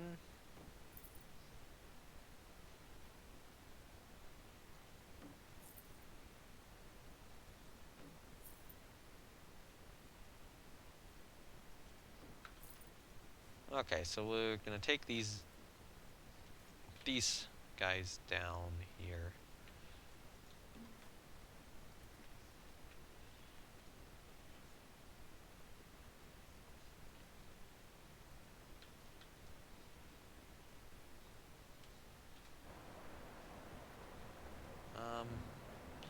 And need to wait for more money, because of course that's how this game works. As soon as you have money, It likes to take it away.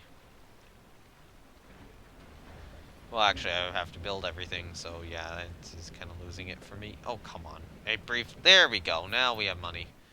Some ride probably just... There's a few people probably got in line for a ride, so that's good.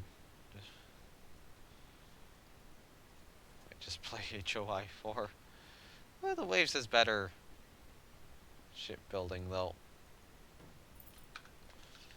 It's just a game you need to get used to. You know, it is a very difficult game to learn. I will admit that. Um, a game which doesn't really tell you a lot. I kind of need to figure it out. But yeah, I would say go just look through various menus if you want to learn that game. That's probably the best first thing to do. Just see what all the actual menus do, because I think that's what you're having issues with. But at the same time, you know, you need to be more careful managing your ships. Like, I see you've already learned the lesson that ships armed with torpedoes are very dangerous. So obviously, once you learn that lesson, the thing you need to do is stay out of reach of torpedoes. Um, you know, figure out how best to manage your shooting. Fire control. Fire control is very important on ships. So if you were not having the best fire control and everything, fire control is also very cheap refit. Um, but yeah, if you were not having the best fire control and everything, then you know that could be another reason you were having issues with them shooting. Fire control is very weight efficient. It's very cheap to rebuild on ships. So if you're in war, you want to have the best fire control on your ships, basically. Although, that being said, if you're in war and have to refit ships during it, that does add some complications. Italy or Austria-Hungary, because I don't have to worry. Yeah, Italy and Austria-Hungary are great. However, one thing is you can actually automate colonial service to an extent, and that is you just put a ship in, I believe it's foreign station. If you set a ship to foreign station, it automatically counts to colonial service tonnage. So that might help you out a bit. Okay, one thing I'm going to do here is I'm going to get rid of a few of these guys.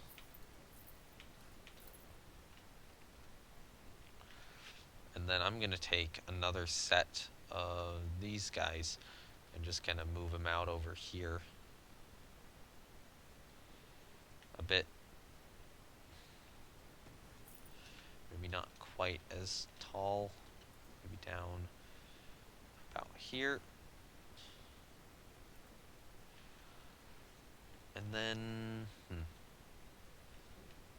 So I would want to take these guys and just kind of move them a little bit. You would like to play someone like the Germany or UK or USA because lots of money for lots of big ships.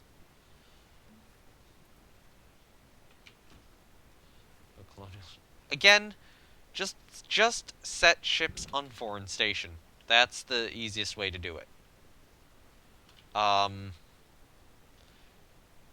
Ships on foreign station do count to colonial tonnage. So yeah, just do that and you'll be pretty okay. Alright, so I'm going to take these guys, not these guys. Yeah. And if there's also the thought where you can scrap ships, or scrap old colonial ships, and then just take ships which are old in your nation, and then move them over to colonial duty, if you need that. Why are you being weird, Planet Coaster? Why are you always just so weird? What extra piece do I have selected here? Which is going against the grain somehow. Maybe it's having... maybe I just move that out. That way.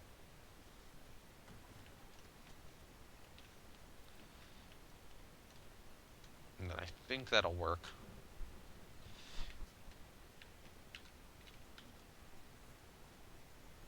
move these over. Well, if I move those over, I probably move these over too. Very large. Just do the largest option. Largest option's most fun. What it changes is it changes the budget of everyone. Um, Basically, the larger your fleet size is, the more budget you will have in that game, but the more budget everyone will have.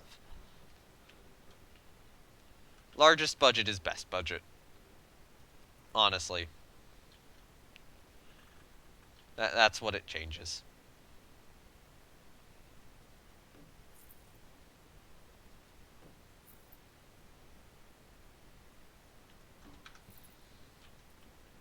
Yeah, you would want to play super large now, which is in the game, and I haven't experienced super large yet.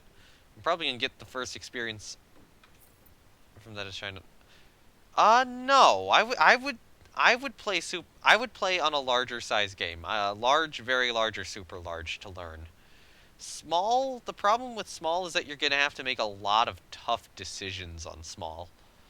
Where on the other modes, you're not gonna have to make as tough of decisions.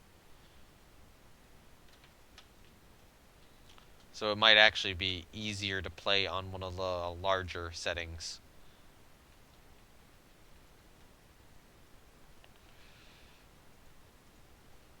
Alright, so I'm gonna take these guys.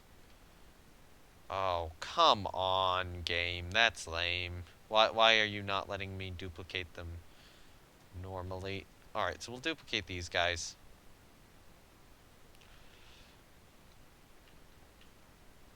I think it's set about there-ish. We'll need to get this about right.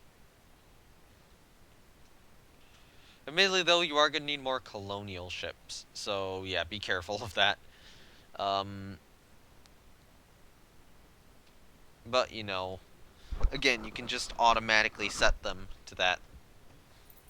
So they're not too much of an issue. Alright, so take these guys, move them over here, and then drag them out a little bit. There you go. That is a better looking bridge than what I had originally. And then the next thing I'm going to do is, let's take a couple of these guys, duplicate them, move them up over here, move them here. So we'll have to do a little bit more than just them.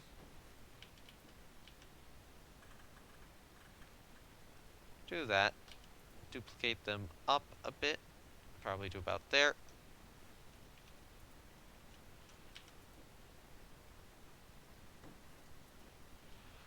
So we get a little bit of a bridge here. Do a little bit of duplication again. And just get more scenery over here. Hey, look! We achieved a park rating. We get money. Now we get a lot of money. That might even be enough to finish the damn ride.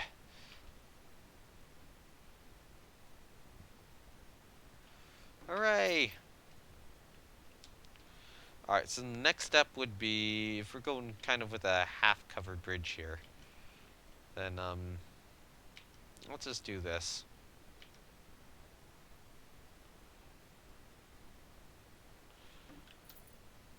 Do a bit of that. I could go out more this way.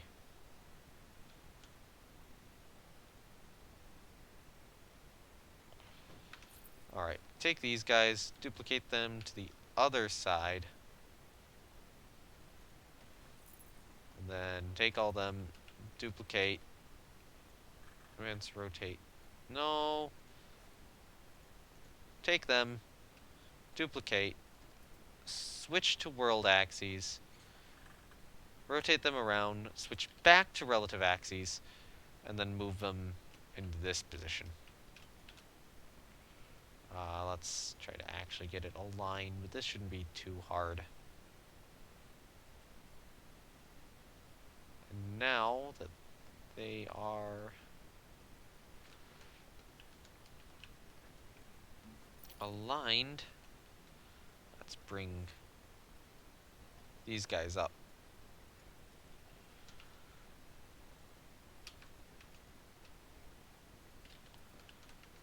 So they are actually about there. Alright, so now that I've got that, what I want to do is I probably want to put some pillars going across so we get like a semi-shaded bridge. I will repaint these pillars to this color. Put it there.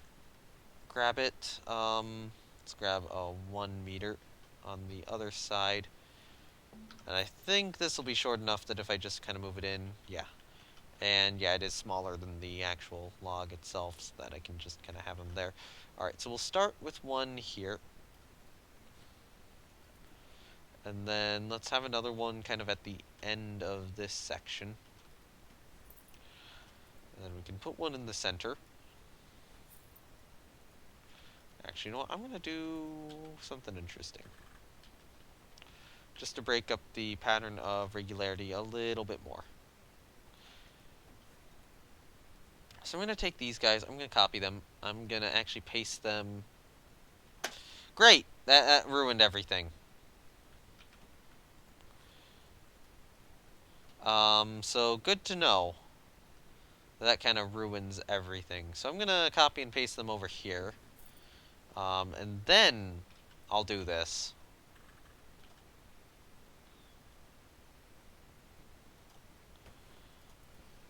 Alright, so now...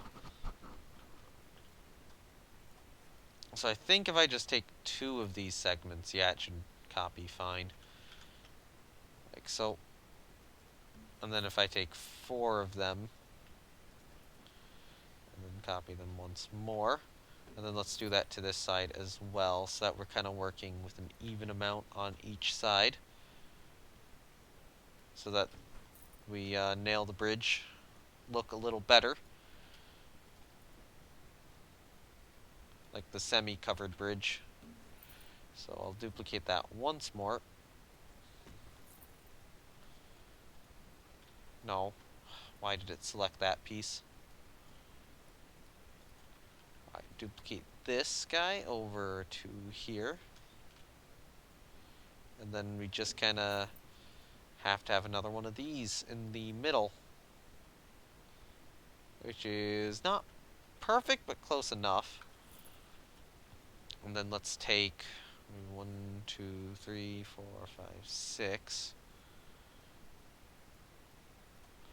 Duplicate them over here. Rotate them this way.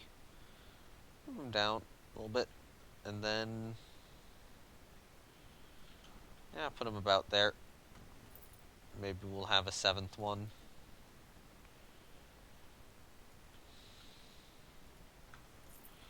Around there, and then just do the same to this side. 1, 2, 3, 4, 5, and 6. Duplicate them. I'm already burning through a lot of my challenge money. Do that, and then... no. We will still have this here, but I'm going to have to check on the clearance. So let's just real quickly double check on the clearance of this. Thankfully, right now this park's profitable, so I shouldn't be losing too much money. If I do lose any. Yeah, clearance is good. So there we go. Now we have a semi-covered bridge here. The next thought is to potentially... I want to see about this. So let's take these 2 guys, let's move them up here. And let's see how that looks. Okay, that looks pretty good. That looks really good, actually. So then I want to take this beam, duplicate it, move it here, and then just kind of move it down a bit to about there. Yeah, that looks good. Do that, move it over here, do the same. I'll move you slightly over. And then let's take this. Oh, come on. I tried to duplicate you, and you're like, no, I don't want to duplicate.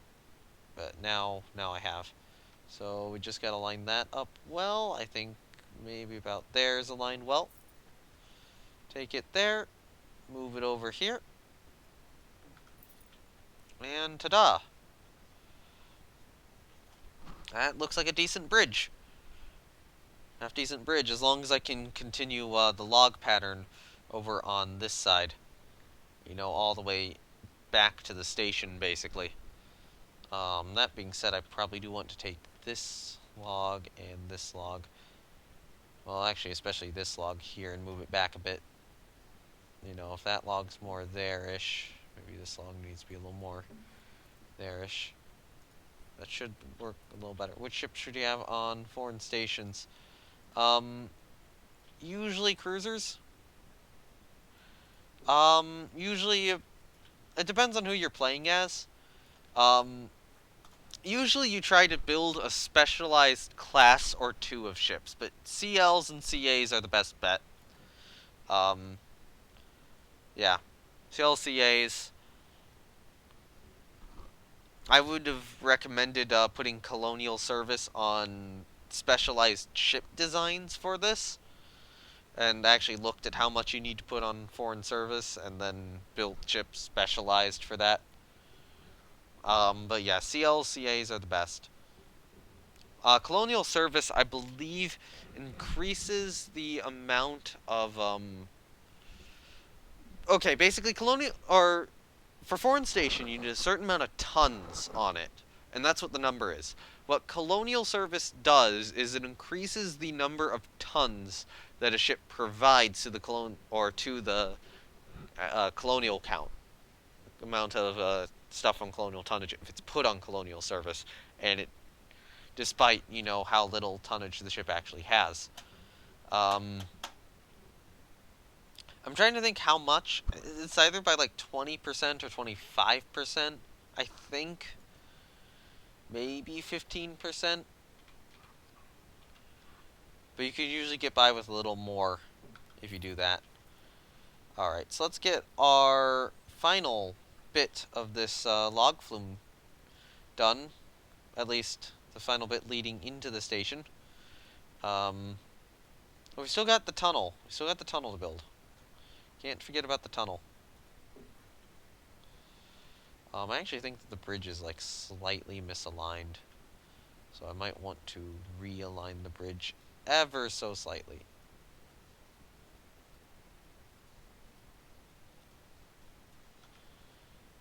Do that, do that. None of those are selected. Good. All those are, all those are. That log there is also selected, but I kind of wanted it to be, so yeah. Let's very slightly just world axes, and then just slightly turn it this way. Which I think that's good. Alright, so then we want to go back to relative axes. So for now, I'll just kind of place these down as normal.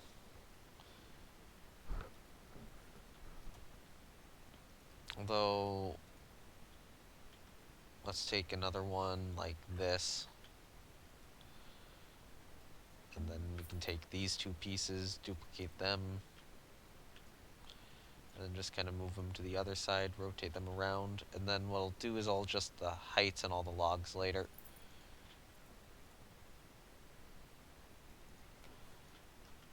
And then we'll have to add lighting to this. We'll have to build the tunnel down here, and we'll have to build the station.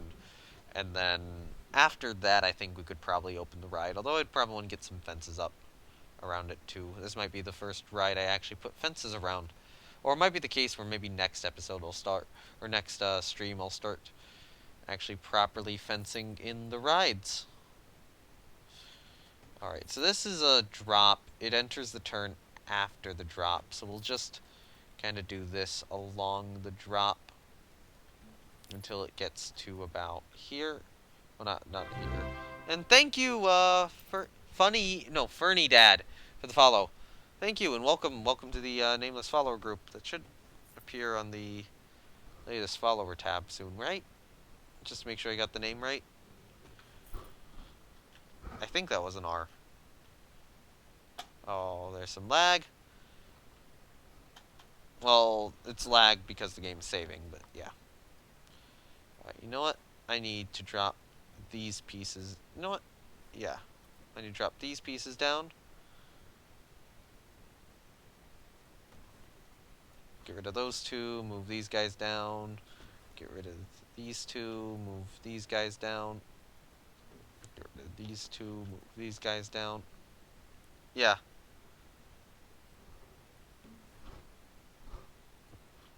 Alright. Just kinda keep doing this process here. And then I accidentally duplicated them. Because I hit the hotkey for duplication. Which is very easy to do. Alright, so at this point it kind of aligns, so I might keep these kind of at this level. So then here, no, I want to just do a little bit more here. Just kind of adjust these guys a little bit so they're not quite as tall.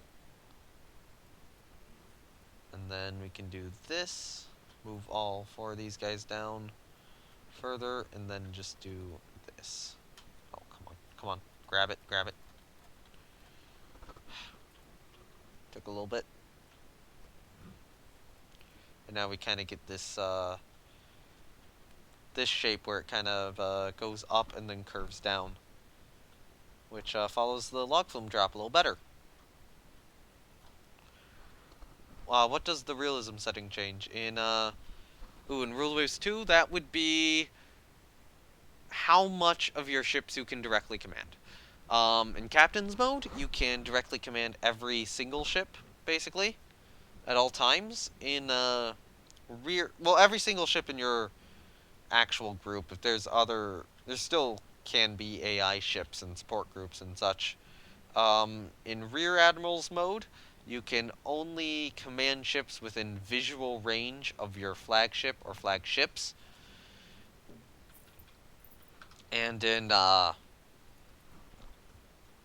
Admiral's mode, the only ship or ships you have control of are your flagships. I play in Rear Admiral's mode, but effectively I'm playing in Admiral's mode most of the time, except when I'm having to manage damaged ships. At which point I do more take the Rear Admiral's mode mindset. Of course, you do get more points when you win battles in the various modes.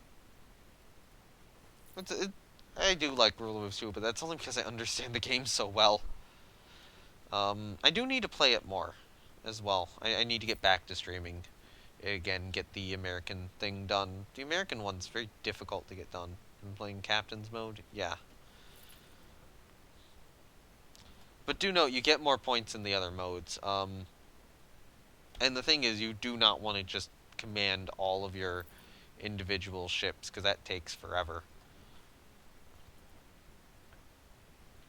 So, yeah, it's usually better to just let the AI handle most of the ship sailing. And then you handle, what little remains. Alright, so we keep going along here. We are eventually going to get to the point where we have to go over the pathway, and that's going to be a little annoying. Okay, ensure that no more than 5% of your guests are theft victims for 2 consecutive months. That should be easy. You're just going to 2 admirals?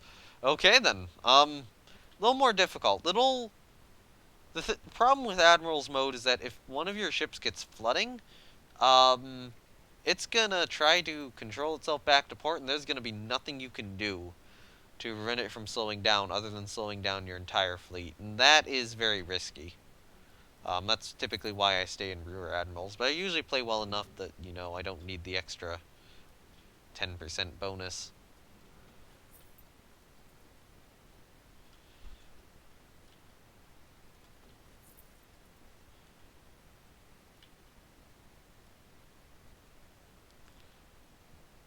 definitely see Admiral's mode being tougher. Maybe I should do Admiral's mode with the China playthrough when I get to that.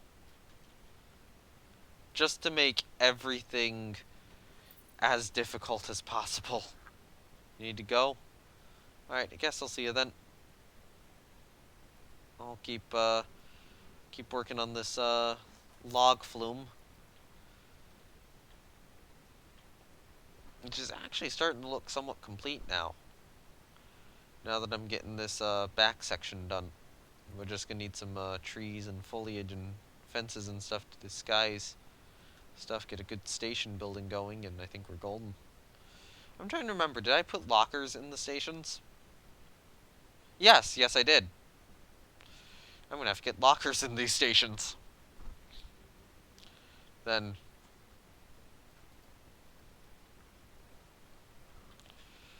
lockers in the log flume station. Which is, gonna be a little more difficult. I don't know specifically how many lockers I would need in the Flume station.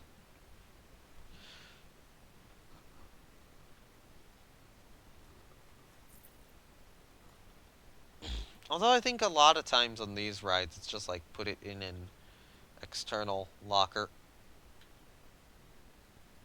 Though I don't know, I might have some lockers on the other side just to put stuff in. Oh yeah, actually, you know what? No, I'll probably just put some, by the queue line. I think will be a good place. Just, you know, a very aesthetic thing to do.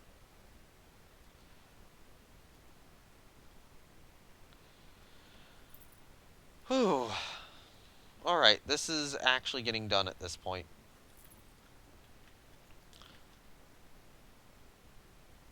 Look at this, we're approaching the third pathway crossover point in the queue line. Now. Alright, so I think that's going to be the limit of that, and then I just need to put them over here. Just a little more, and then we'll get to the station.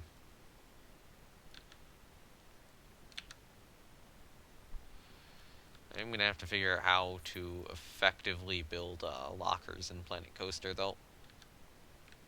That might be something where I have to check the Steam Workshop, or, you know, or ask around. Maybe I'll ask in Bro Nation or something.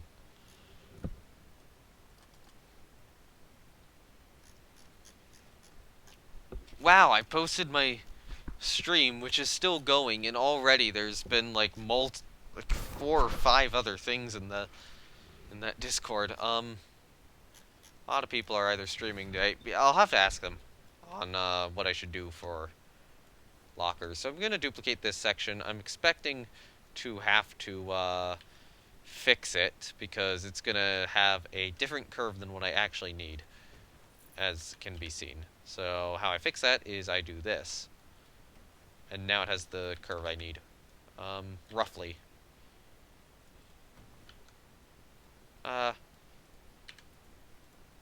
Maybe this guy should be a little... No. I think these guys I set a little bit too much. So, if I move that guy in like that, I'll be okay, I think. And then maybe this guy in a little bit. There we go, that's that section done. So then we just gotta get everything done on this on the outside of the curve. So that's duplicating these 2 pieces constantly. Start using relative axes again. That's good enough there.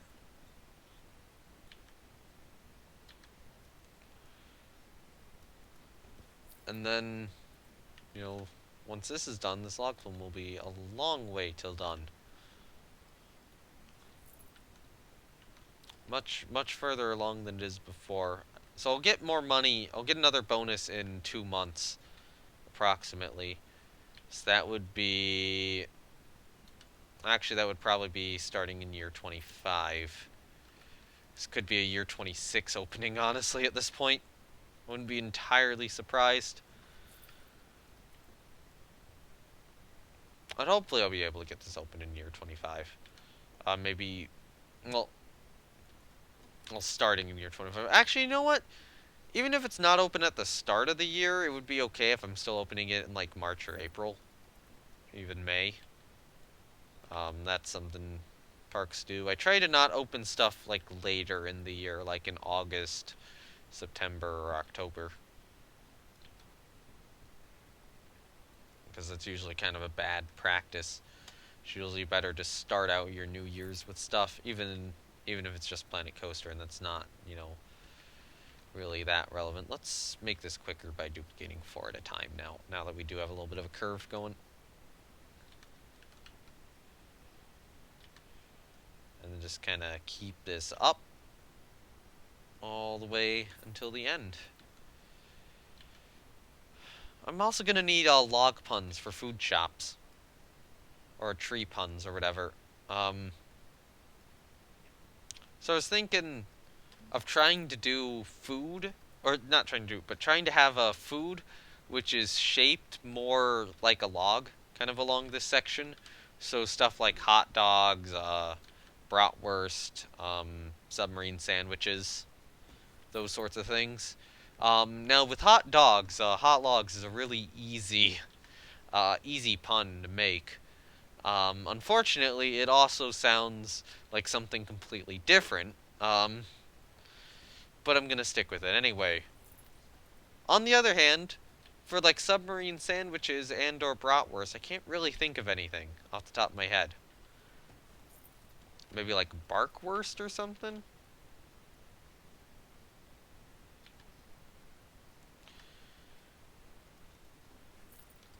I don't know. If anyone has any ideas or for those or for any other food items. What about baguettes? Bartgets. Yeah, let's do bartgets. Hot logs and bartgets. That's horrible. That's so horrible.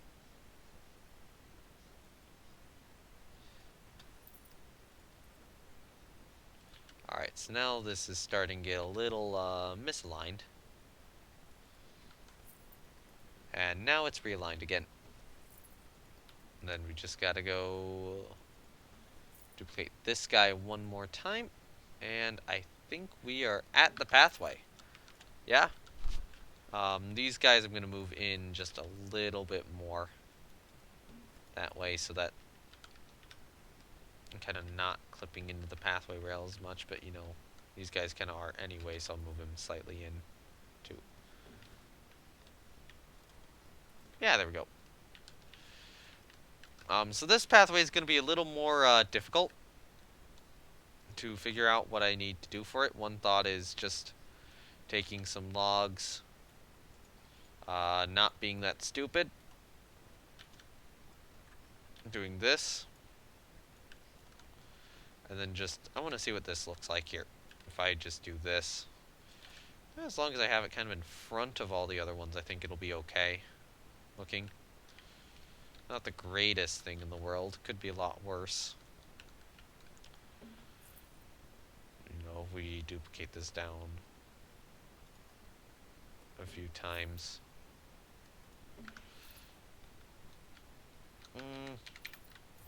No. No to that.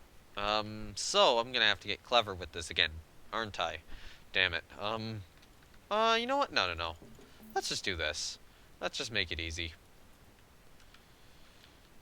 The other ones have been more difficult. This one will be easy. And then just move it far enough over on this side that... Yeah. There we go. That should be good enough. Maybe I'll have a sign up there. But we do go through here, and we do need...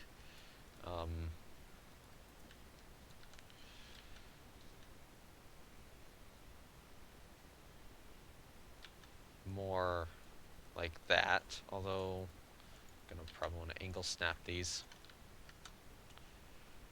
So let's have it go like that. Move it here.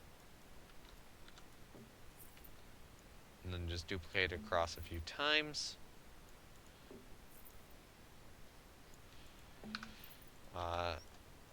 Okay, come on. Move that one over a little bit more. Those are a little awkward as they stand. They will need to be sorted out, and that will be something I can just quickly do. So we do this. We move it in this way. We move it down to about here, probably. Maybe a little lower. Take it. Duplicate it across to the other side. Okay, come on. So this one's a little more monotone compared to the other two bridges.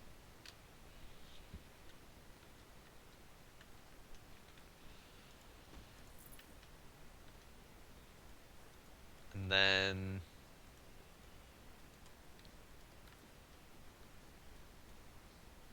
let's do this.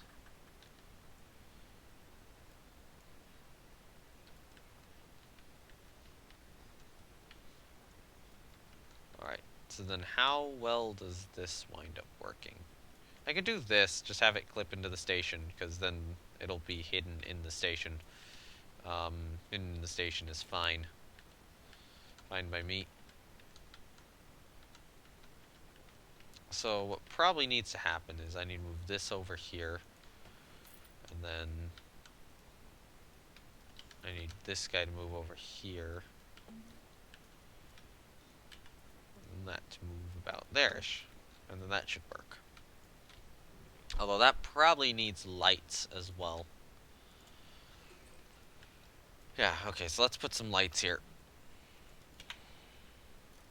So at some point I am definitely going to need to do like a big lighting change to the whole park. Just completely swap up all the lights. Or not lighting change, but a big quality change. And that'll probably be like the fences and lights. I might not bother with fences yet. But the fences will come later to the park. Alright, so we get one there, and then we can get another one over here. Just hanging off the wire. I'm not going to put one there, but I do need some lights up here. So we're going to take some of these guys, just put them like that. Angle snap them up this way. And then probably put them... Yeah, put them like this. So then... Okay, so let's move these guys... Maybe... let's move them over there. Let's duplicate another pair over on the other side, about the same location. And then put one in the direct center. And then kind of put one in the center of each of these guys. And that should get us lights which look pretty consistent.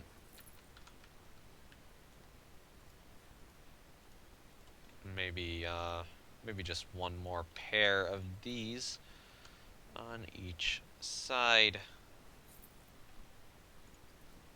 Like that. And like this. So now, at night... Yeah, that area is lit up a little bit more along this bridge. And then you go down, you're just kind of in the woods, and then you're going to get to the station over here. Whew. That's actual progress. I just accidentally unplugged my heating blanket. Give me a moment to fix that. And then it's, build the station. It's time to get that station done. I think. And we do have some trees clipping into stuff, which is annoying, so that'll have to be fixed very much with this area. Alright, so, station time. Start building on station grid. Yes. Alright, so let's go to wood. I hit I hit O twice. Game. Planet Coaster's weird. So that one uses that one. Okay, that one's the side one. Does this one use batten? No, it uses the side one. So I'll use yeah, I'll use this wall color. Let's see, is that the same? Yeah, that's the same. So I'll do the same color scheme as the giant thing over there. And then after this, we still need to do the tunnel. That tunnel is still not done. Alright, so I'd want to do this.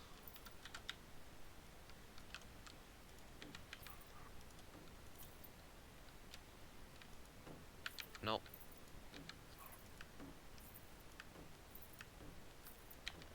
We can do this. Yeah. There you go. Cool. And then just place another one of these down a level here. And then give me this guy.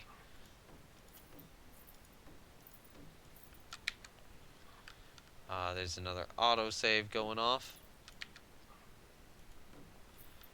And now we just gotta keep doing this. Hopefully this pathway is well enough supported. If it's not, it's behind trees, so I don't really care that much. Probably won't bother with too much queue line scenery. So, we've got this. If we look at this building, it does use the corrugated iron roof, so we will use the corrugated roof. Here. So there's certainly thoughts about how to do this. So we could use the 4 meter. We could use like the 2 meter. 2 meter looks pretty good. I think at least one of the other, that station is also using it. So that station's going to look very similar in the end, I would think. Although there's also the possibility of using like corner roofs for this. Rather. So then, you know, we put a corner roof here. Or, here's another thought. Let's change the grid height to 1 meter. So I can put that there. Let's see, how high is that above the people? That's pretty high above the people, actually.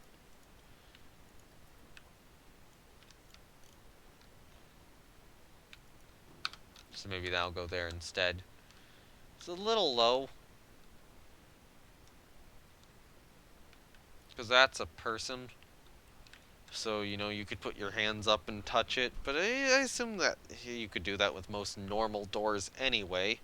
Right? Yeah.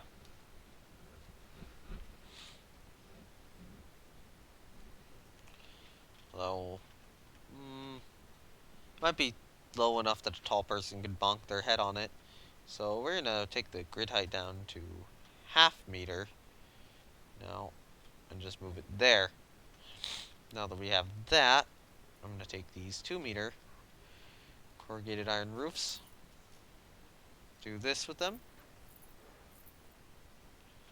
And then place a second group here. Alright, so there's the set of roofs done. There's the roof done. Let's take it all. I'm actually going to change this to probably a white like that. And then now we need to go here. We need to look up wood. I need to open the tissue box because I'm having issues already. Damn sinuses. Damn cold weather. Damn snow. Why does it have to snow? Sorry about that. So we can take these thick wooden beams, switch them to this, and then just kind of figure out how to stick them on here properly. So we can do this. What I might try to do is take that, duplicate it, add 50 degrees in 3 days, Yep, yep, that's the Midwest. Well, that's actually a lot of America, but, you know, that's really the Midwest. You know, it goes from snow to warm to snow to warm. Yep. Alright, so take these guys, rotate them about this way, I think. I think that's good enough. I think that's going to align well. And we can stick it there. I'm really happy with how this park's turning out so far. This is going to be better than my first challenge park, definitely. More share worthy. Yep, same. Same. Also from Illinois.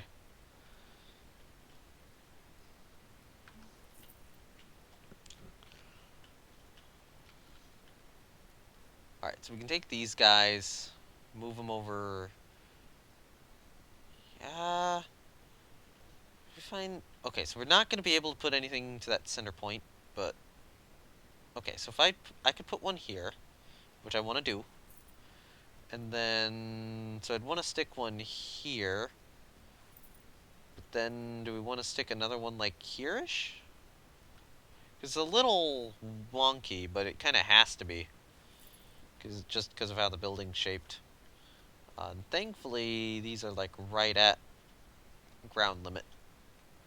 So I think that'll be good. The next question is, you know, we do need to duplicate these upwards. So I'm gonna take these guys first, duplicate them upwards to about here-ish. And then I'll have to add some more support beams to this roof. So I take it if you live in Illinois and are watching a Planet Coaster stream that you've at the very least gone to Six Flags Great America, correct? So I'm curious, what is your favorite coaster there, and have you ridden Max Force yet? Because, yeah.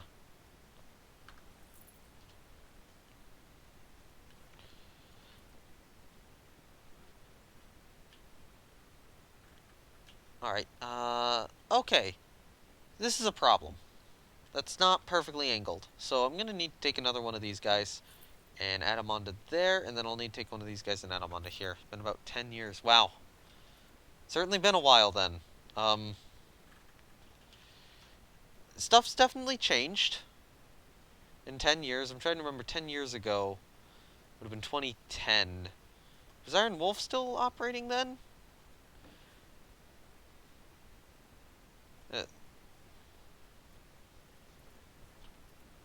Uh, that's the Chicago one, not the St. Louis one. St. Louis one is, Six Flags St. Louis, I believe. But yeah, I guess if you're in Illinois, you could also be down, you know, closer to St. Louis. St. Louis. Why the hell am I saying St. Louis? That's not good. St. Louis, yeah. You'd be close to there.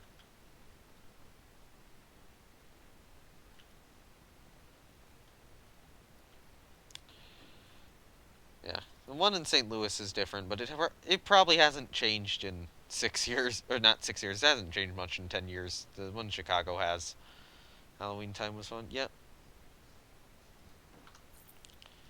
Yeah. Well, the Six Flags in Chicago has received in the last decade, it received what? Goliath, X Flight, um, Max Force, and the Joker. So that's 4 coasters.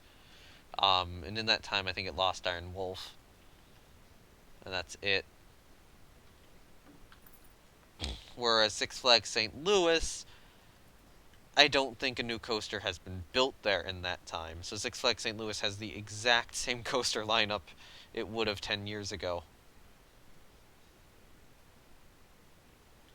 It's kind of sad if you think about it. I haven't been to the St. Louis one. Superman was the new one last time. Wow, certainly been a while then. There's a lot. There's a lot new there now. Yeah, V2 would have been added after you last went there. V2 would be new for you, which is a little odd. I think Or was V2 already there? V2 might have been early 2000s. I forget if it was early or mid 2000s. Um, okay, so we got this. So let's take these beams here. Not you. Yeah, these guys. Oh, come on. Come on. Thank you, game. So then... Wait. I'm stupid. Well, alright, I will just take this beam and drag it in then to about here. So that we can have a set of these beams just every once in a while. Like that. And then I'm going to take these guys and realign them. Up to Cedar Point a couple times. I need to get to Cedar Point someday. That is a park I really do want to go to.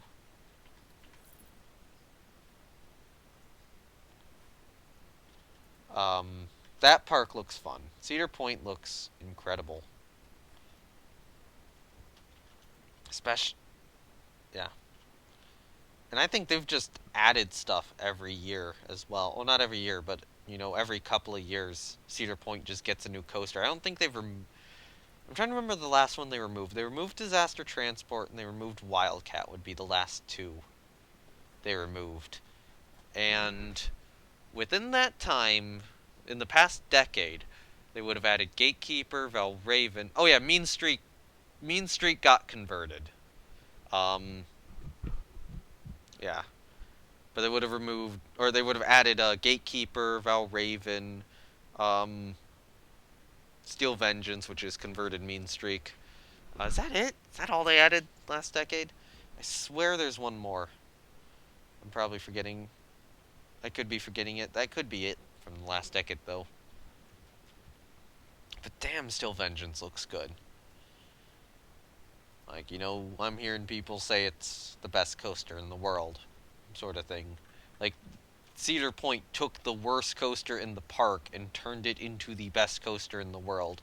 Although there's a possibility that it's no longer. I'm hearing some people say Hakugai, or not Hakugai, Hakugei in Japan might be better, which is another RMC conversion. You know, same formula on a different coaster. But yeah, I do really need to get to Cedar Point sometime. Alright, so it looks like I need to move these guys slightly. Maybe to there.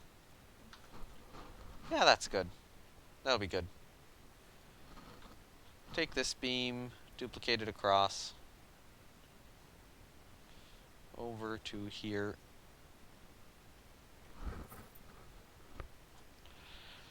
I really do want to go to Cedar Point, though. I've been meaning to get out to it like these past couple of years and just keep not doing it. I want to do some of the other parks, like Kings Island. I went there once, but, you know, that was before I actually... That was when I was too scared to ride roller coasters. I was too young then. Holiday World, Kentucky Kingdom looks strong. Unfortunately, I wanted to go to Indiana Beach, but yeah, that closed. That's no longer a thing. They just shut it down.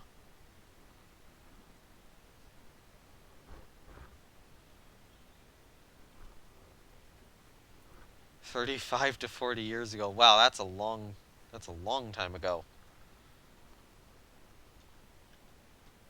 Yeah. Certainly a lot would have changed if you went back again.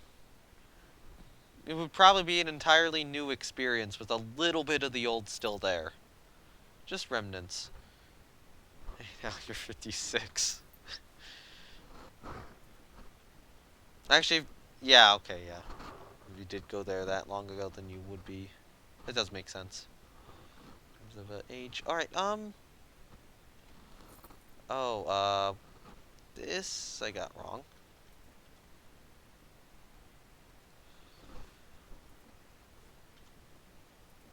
Okay, so I think Ah, that'll work. That'll work. That borders stuff nicely. Because I'm only like, I'm only 23, so... No. Don't want to do that. I want this guy and, this guy. Copied and pasted. And that gives us a nice bit of framing. I'm definitely going to need to figure out some way to make this look better supported. If we look at, you know, if we look at praying mantis, you can see how more complex its structure is for the roof. And I think, yeah, the structure on mongoose is the same. So definitely did that thing there. So this, I mean, this building's already a little different. But you know, we've got some of the supports in here. We probably do need some central ones like this. Although it might not be too difficult to get them in. Log Flume might be a little better suited of a ride for this than a lot of the roller coasters are. Unfortunately, I can't really see that, so I'm gonna swap this guy around like this so I can actually see the alignment properly. About there. That could work. It's just a pillar you have to walk around.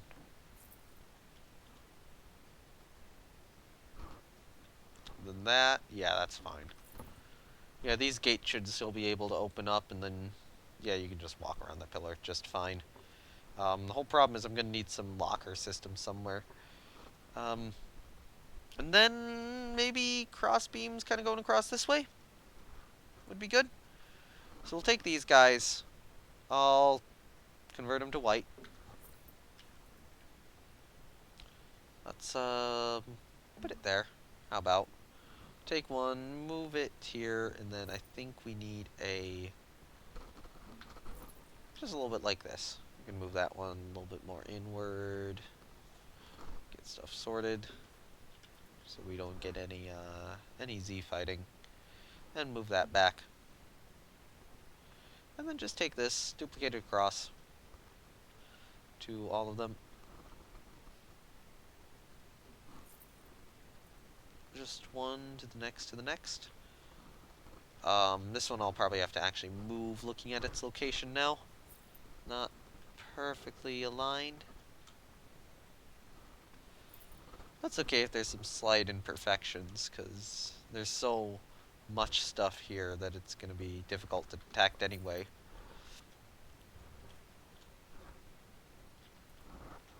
Alright. And then just move this guy out a little bit more. And now, you can take these... How did I do it on the other one? Yeah, because I kind of have... On the other one here, you can see I kind of have, like, these sorts of lines, which I'm not going to do on this one. Probably not going to do on this one. Alright, so let's just take these as 2, and then see how high up that gets me. Not high enough up, but I can combine them together. So I'll probably move this layer to here.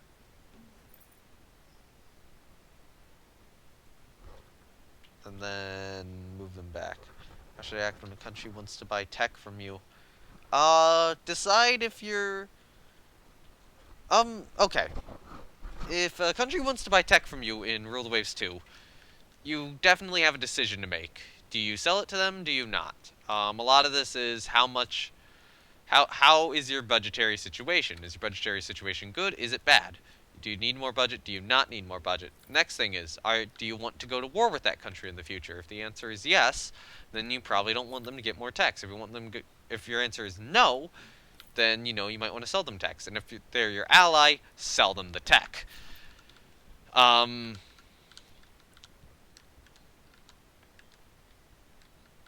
Yeah.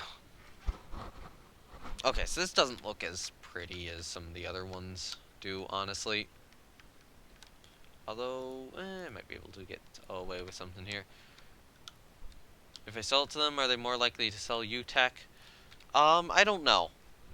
I don't know if that is the case. It could very well be.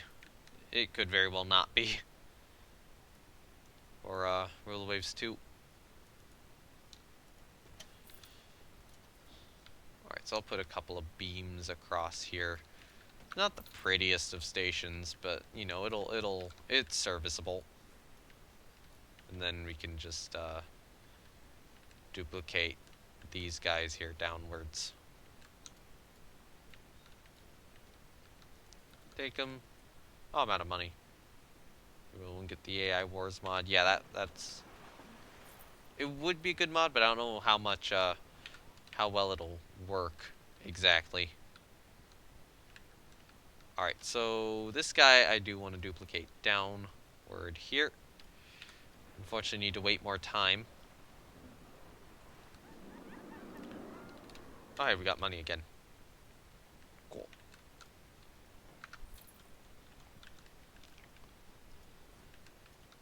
But yeah, it all depends on your situation.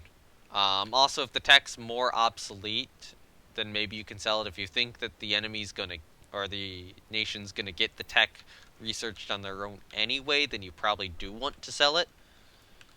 Because if that's the case, then it's like, well, why not? Why don't they have it slightly earlier if you're gonna, you know, make money off of it?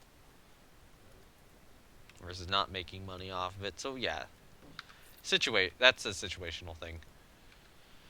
I'm gonna take one more. I'm gonna duplicate these one more time, get another layer up, and then we need to get some lights in the station. I think we're gonna need an ATM somewhere around here. Gonna need a sign. I'll put the extra layer about there-ish, probably. There's also the thought of putting maybe another one down here. Yeah, okay, that looks good. And then let's put some lights in. Good old lights. When did you say is a good time to scrap old chips? Totally situationally depends. For destroyers, don't scrap them. The thing with destroyers is that old, obsolete destroyers become excellent coastal patrol ships. So if you're playing Rule the Waves and you have, you know, destroyers, don't scrap them. For pre-dreadnought battleships, I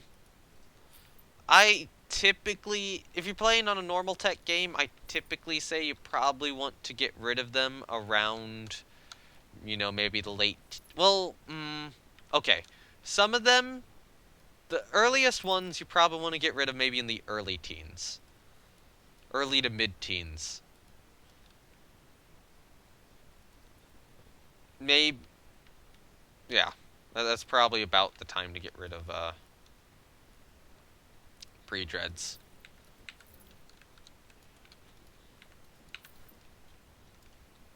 Early to early to mid-teens, I would say. Maybe, like, late teens for a semi-dreadnought. Like, your last class of pre-dreadnought could make it into late teens or early 20s. That is an option. You can make them into colonial ships. You can also save them for carrier conversion, but they're not going to make good carriers. I'd usually recommend, like, saving some either CAs for that, or, you know, maybe if you make an early proper battle cruiser, that could be a decent conversion, but, you know, usually you're going to wind up with just not enough planes from a pre-dreadnought conversion. But yeah, you can make a couple colonial ships if you need to. I'd usually keep maybe the newest one or two or three or whatever as colonial ships. I need fences. I'm being stupid. I need to go scenery. I need to go... No. Props. Fences. There we go. Alright, and then we don't want people accidentally falling out of the station. I mean, that can't happen in the game. This is perfectly safe in terms of game terms, but realistically, we still don't want them accidentally, you know, falling out of the station. Because people falling out of the station would be very bad. So let's get these fences to the same color. I think I'll use these fences. And then, yeah. So we can take this guy, angle him upwards, move him over, move him up. We don't need that for the entrance or the exit area. Those will be fine on their own. I don't think you can... There's a tiny area I guess you could technically slip through. And then we can just duplicate these guys across to about here. About here. There we go. We'll have to move some trees around immediately after this, so that, you know, they're not clipping with the ride or the station or anything, or the pathway. So we need a fence over here. We need the same fence over on the other side. And then take this fence here and just... this is where it gets more difficult. Okay. So we want a fence there, and we probably want... Let's put that fence there. Let's move this guy back this way.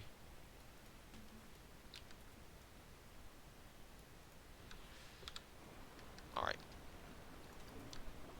Make a little bit more money, because I saw that I was having some financial difficulties. Do that, drag it across over here. And now I'm pretty certain people cannot accidentally fall out of the ride. So that's good. You know, not having people accidentally fall out of the ride is a good thing. I don't know. The light should be above people's heads. Maybe a tall person could accidentally bonk their head onto it, but that light's above the line, or above this queue area, and this light's, you know, above the actual thing itself. So I'm not worried. I think the clearance is fine. I probably do want a little bit of something here and here, and that little bit of something will probably be in building. We'll probably find it in the columns tab if we type in the word wood. And it'll probably be these guys here.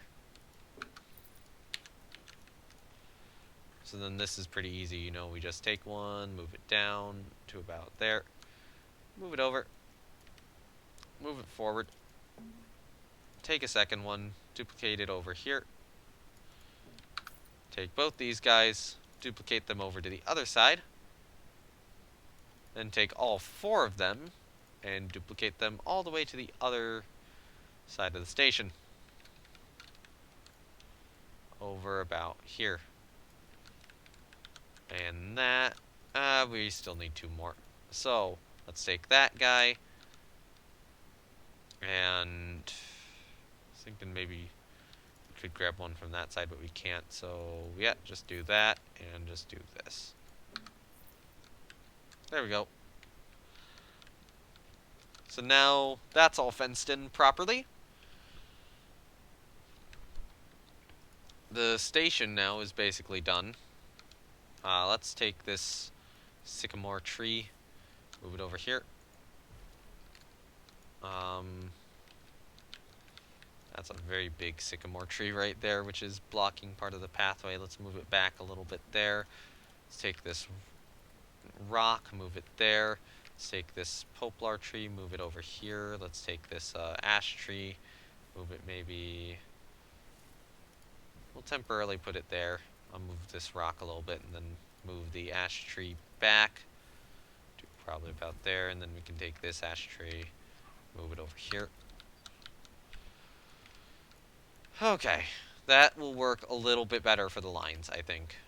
This rock I'll just rotate. So now that now this line, I believe, yeah, that's pretty clear. Maybe a tiny branch in the way, but you know, you can push a branch out of the way pretty easily. If we want a priority queue in the future, it's possible to probably build it from this section, extending over here. I'd have to clear some stuff out. I'd probably end up somewhere over here. Or, you know, it could be built from here, kind of go around this way. That could be good. Hold on.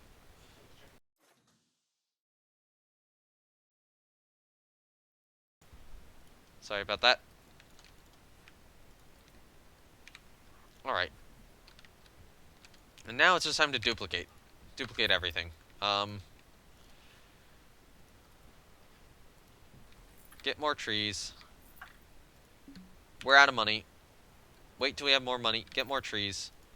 Alright, I still need to build the tunnel. I almost have to be reminded to do that. One thing I'm gonna do is I'm gonna have this on duplicate, but I'm gonna turn off align to surface.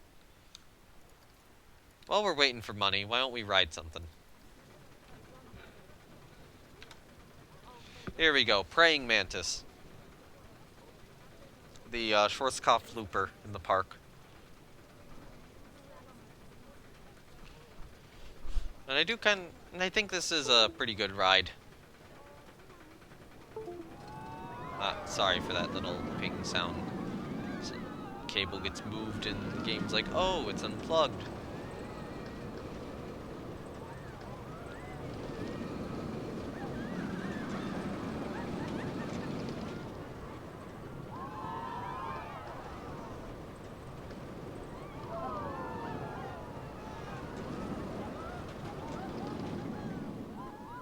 A little bit of a stall at the top there.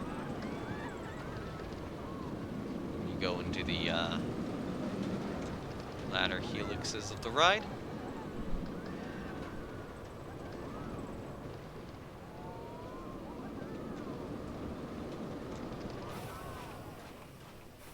Yeah. And the next train is at the station. Oh, it's leaving already. So yeah, that's synced up pretty well, I suppose. We still don't have the money, unfortunately. So let's ride Mongoose then. The second train's already on the lift hill. Which tech enables BBs? Or dreadnoughts? For Rulers 2, the tech which enables dreadnoughts, you basically need to get more turret slots. So that's either wing turrets or 3 centerline turrets, or if you wind up getting like 4 centerline turrets instead for whatever reason. Those are the techs which enables dreadnoughts. Usually it's best to get, you know, more than just 3 centerline turrets before you build one, though. But, you know, you can get 3 centerline turrets and still build one if you want. But it won't be very good. That was like a nice night ride on Mongoose. How did you switch cars on the ride? There's a little button over on one of the sides. I'll have to show you once the ride's done, because I don't want to ruin it here. Oh, now the game's auto-saving, so that's gonna lead to some pauses. There you go. So this was the park's first coaster. The Schwarzkopf was the park's second coaster. With these nice little bumps of airtime, just over and over again.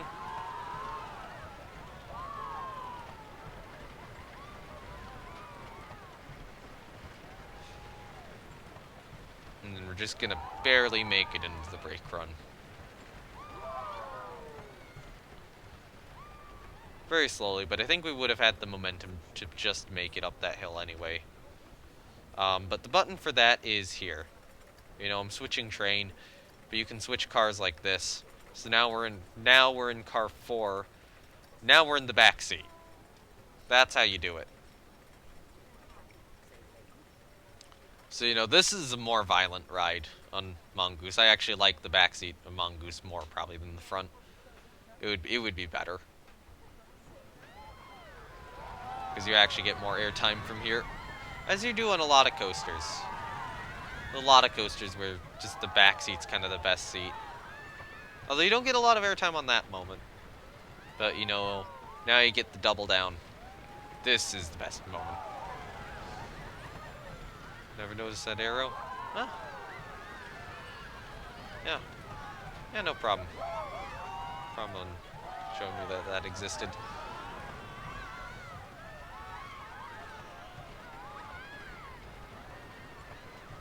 Oh, this tunnel I do like as well.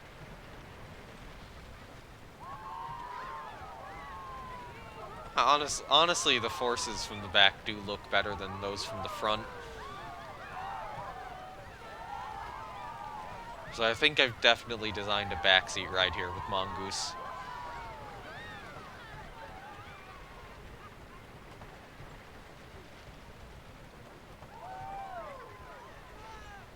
A little bit there.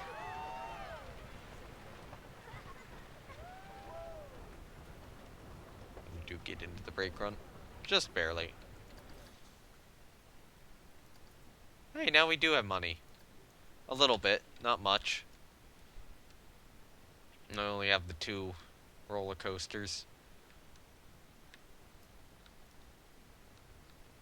And then the third major ride here. I'm not sure how much I'm going to charge for this thing. How much prestige is it right now? It's 1,006. And how much is... That's 1,056, and Mongoose is 1,134. So yeah, this is a major ride. If you look at the prestige on these things, that's 591, that's 777, that's 591, 221, 381. Yeah, prestige on all these things is pretty low. So yeah, Log Flume, third major ride of the park, next to the 2 roller coasters. And then after this, I am going to have to start work on another roller coaster. I don't know specifically when that's going to happen. But the next roller coaster, I think, is going to go in this region right over here. And then the one after that will be in kind of this area. Or maybe one will take up this area, and then one will kind of take up this area. Yeah. And I think the 2 models of coaster are already unlocked, right? If I go to custom... Yeah, I want the Junior Wendigo as the next one. And then... Okay, I'm currently missing the one after that, then. But, do I have it under research? Did I research it? No.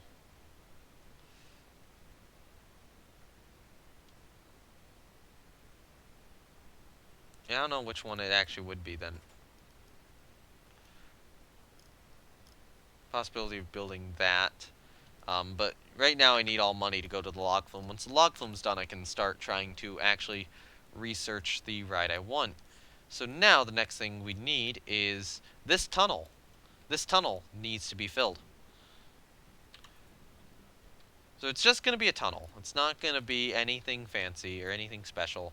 I'm going to set this to daytime so I can actually see. We could do 4-meter wood beams like this.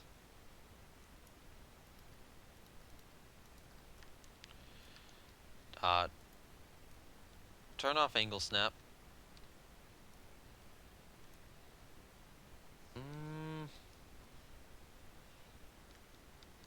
Well, maybe I go with the 8-meter. I'll go with the 8-meter. So first things first, I'm going to take this, I'm going to move it up, and then I'm going to rotate it down.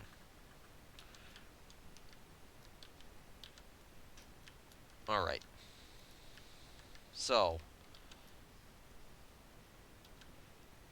and I basically got to do a very similar thing to what I did with the other stuff. So we're probably going to have this be all the way up here. Which is why I do want it to be the 8-meter.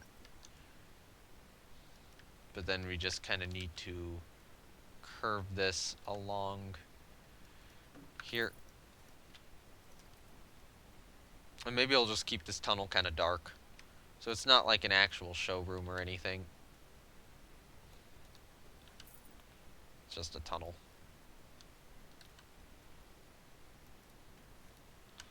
Alright, take this, move it this way. Okay, there we go. Now we get 4 of them. And 4 of them, they're already a little curved. Yeah, that looks fine. Just keep this tunnel going.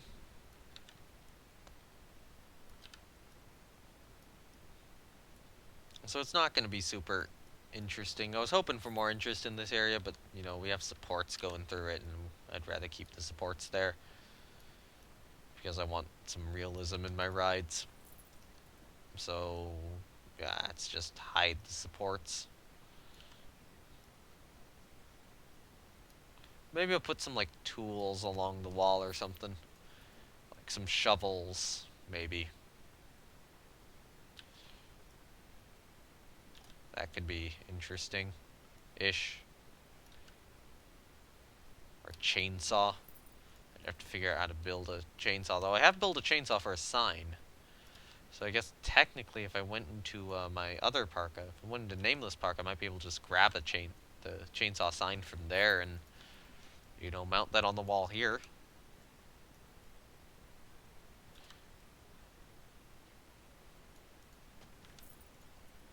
Alright, so just a little bit more. We're getting close.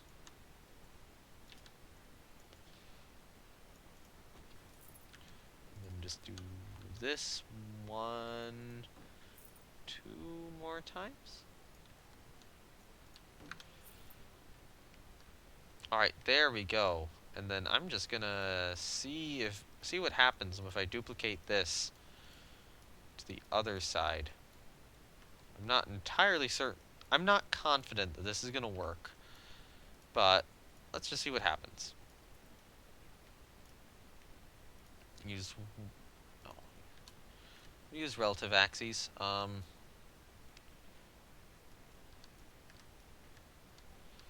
then move it out over this way a bit to... Yeah, no, it's not gonna work. And that's because the turn changes over time. So I'm gonna take these 4. I'm just gonna duplicate them out over... You know what? Let's take 2. First of all. We'll duplicate them out over here. To about this area right here. And then we'll just try to use them to hide this pillar. Because this entranceway is already pretty uneven. So we'll try to get these guys tangent with the water, and as soon as they do... Actually, these guys could probably move in a little closer.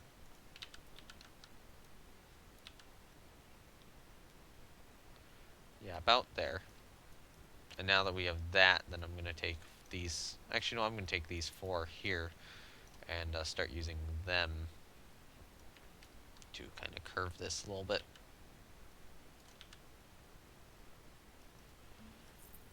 And then hopefully, yeah, they should wind up at the end and be pretty good.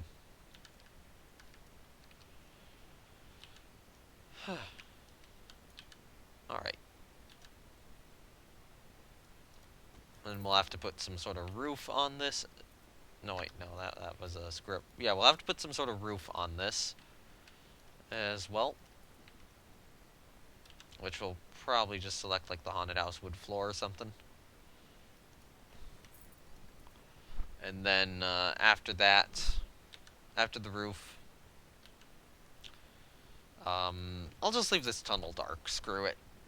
I'll have to probably, figure out if I want to put any, like, shovels on the wall or anything. Because I might do that. Just a shovel somewhere. But, you know, this is going to be a relatively uninteresting room.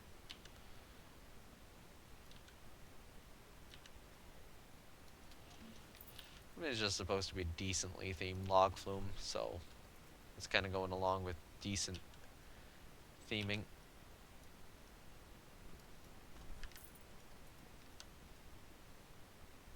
It's not, like, super hyper themed like some of the other ones are.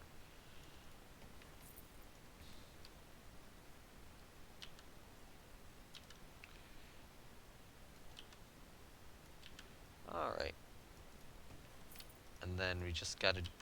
I'm gonna realign these guys slightly, and then I'm just gonna duplicate them to the edge. Right there, and then one more. Not quite. I can get that in though, so I'm fine. Alright, so this is just kind of like a claustrophobia tunnel, I suppose. The walls feel very close in, and you're claustrophobic, and it's dark, but there's really nothing here.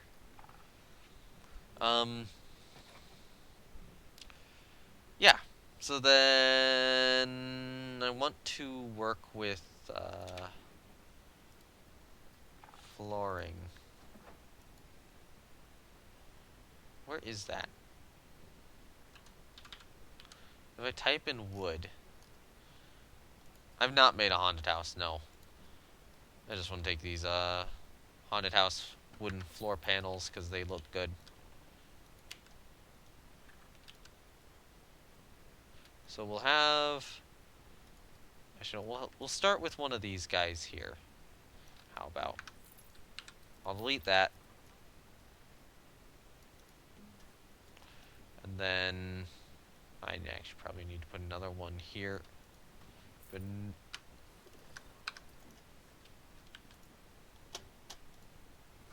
so we'll take these two, move them over. I'll duplicate them again, move them to the other side over here, so that, you know, we have actual two sets of these, like so. And then, just gotta take this, and then align it like so. And be exceptionally careful about how we do this. So first of all, right now, it's sticking out there. It needs to not be sticking out.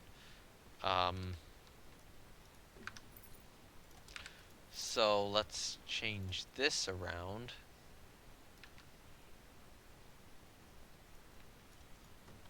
And move this guy back. I think it'll be more okay on the other side, though. Actually, you know what? On this side, I might not even need these. Yeah, I won't need them. You know, save me the money and the maintenance costs. Alright, so in this guy, we align here. And then I'll move him slightly downward. And then I'll take one of these guys, just so I don't have to do any realigning. Move him over here-ish.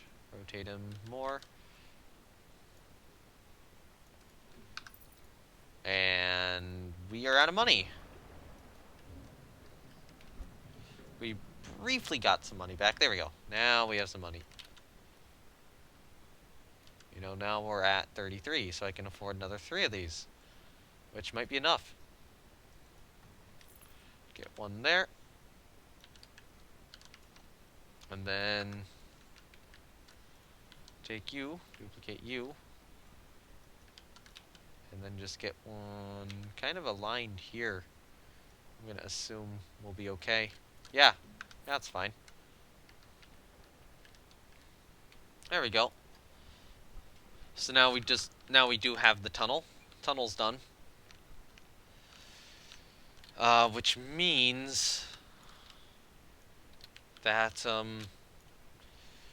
we can just start getting more decoration around all the places. So let's go scenery. Let's go all, and let's type in log. And, you know, whole logs like this. We'll angle snap it. So this is kind of going to be like a lumberyard area. Or just part of it, I don't know. It'll be something. So we can do something like this. And then just kind of have a log pile back here. You know.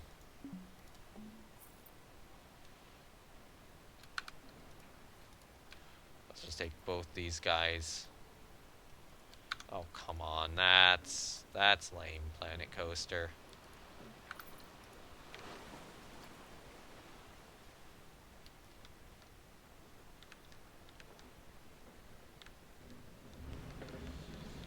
This is actually pretty nice. Pretty cool view of the Flume there.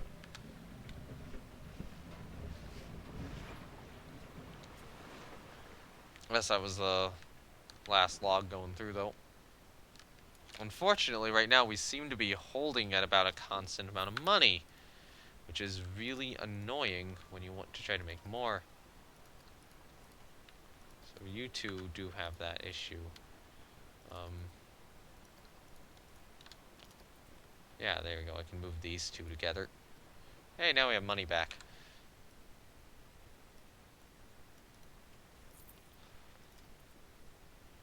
So maybe I'll just do something like this.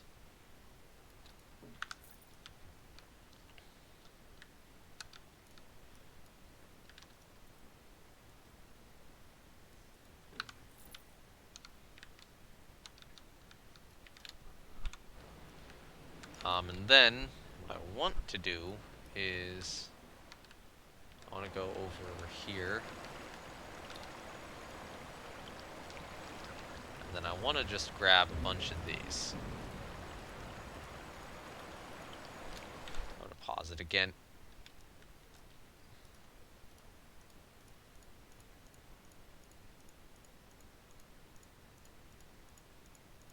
So let's just grab this pile here. Duplicate it like this.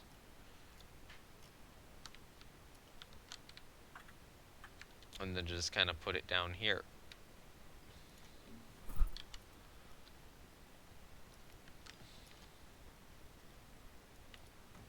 Although what I might do is I'll take a little bit of this off the top and then just kind of move it over here. And I'll take maybe a couple layers of this too. Oh, I duplicated them. Oops. Well, I'll move these duplicated layers over here, and then I'll take some more of these guys and just move them over here, maybe. And then on this side, I'll go to that. Okay, come on. I want you, I want you, I want all of this now.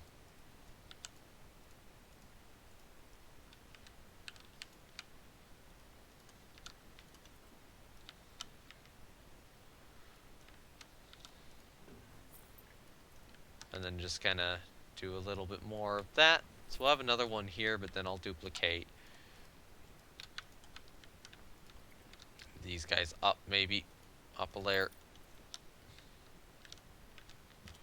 And then here I'll just do these two up. One. So there we go. We do have a little bit of a lumber yard here. Next thing is, though, I will actually fence this area in so that it does look more like a yard. Like it's, you know, part of the factory or lumberyard thing. Alright, so I don't want that. I want props. I want fences, yes. And then we want something intimidating. So I'll go with the tall metal fence. We also go with a darker... I might go with like a... maybe a gray or black. I'll go with a black. We'll have a nice black fence.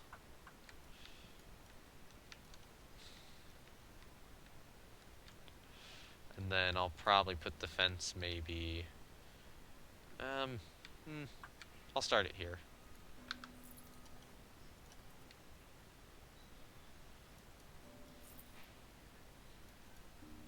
Actually, putting fences up is pretty easy. I should really do this with the other rides. I don't know if I'll do that on stream. It might be something where off stream I'll fence everything off.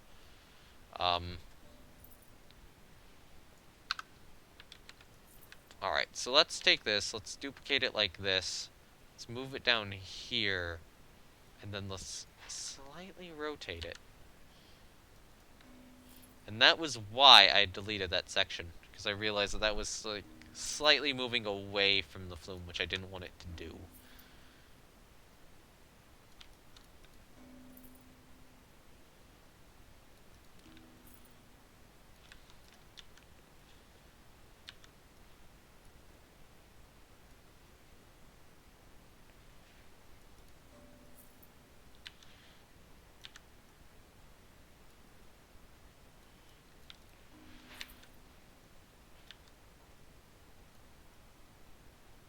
And then just kind of keep this up.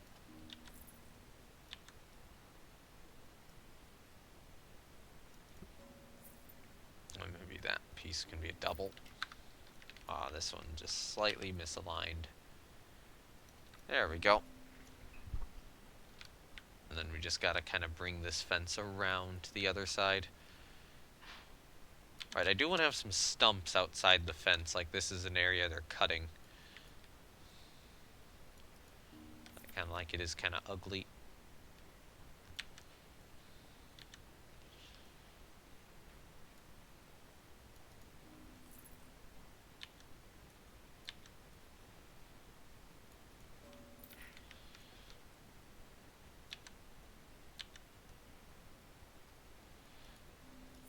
Alright, so a little bit more.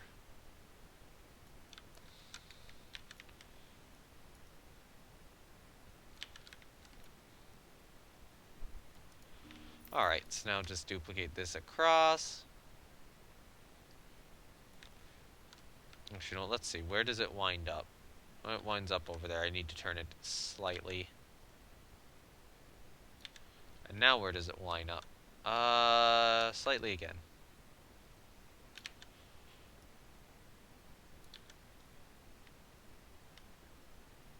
There we go, that lines up perfectly.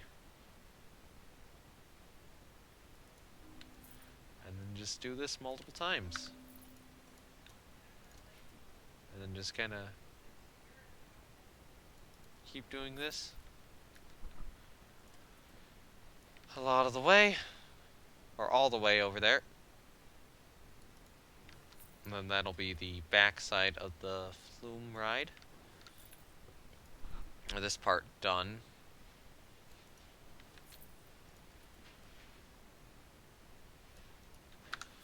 So I'm starting to get hungry. I'm considering calling the stream here relatively soon. Plus it is costing a lot of money to get this set up. It's a very expensive ride. So let's convert a lot of the outside here back to grass. Let's make it less. Not the concrete's not going quite as far. We don't really want the concrete to go to the fence.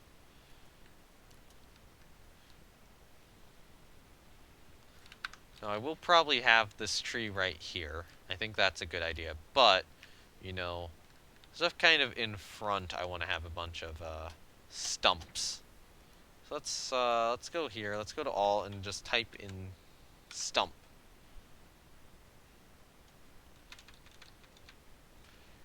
Okay, then. Let's go back to logs, then. We're going to place down log holes. Gonna angle snap them, and I'm gonna try to make them stumps. And then let's look up root, is it? Yeah, tropical roots are an option. It's also there's something under like fantasy or something.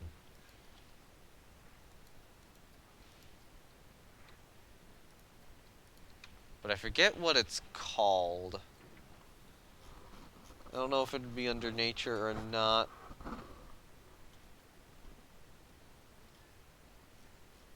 Maybe if I type in the word dead.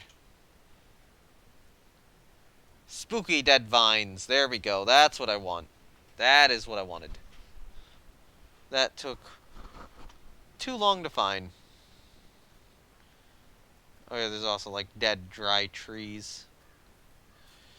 And I could probably use some of these as well. You know, what if... No. That wouldn't really work, even though they do have a root system down there. But, you know, some of these vines I think you can turn into roots. Like probably this one. You know, if you rotate this on its side and then sink it in about here-ish.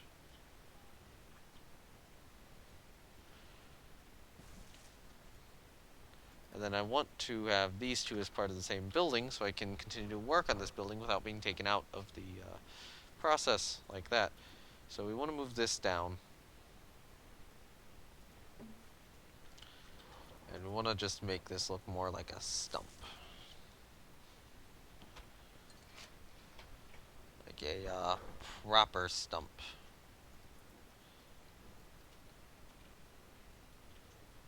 What do you mean by iris?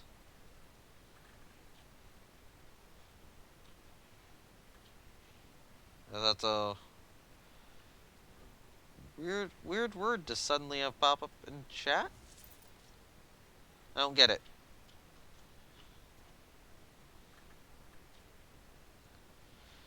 Alright, so if we do something like this, move it here, move it back, move it here. Yeah, okay, that. It's got a little bit too much poking above.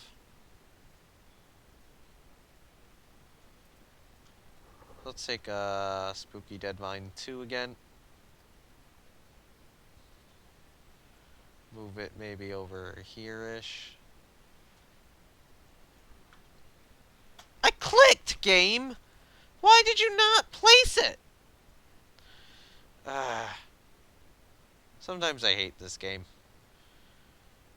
That has been what's been happening to me today, is just it's not working properly. Alright, let's take the Spooky Deadvines 4, and then just kind of do this with them, stick them a little bit more into the ground, and maybe that, and we can do another one over here.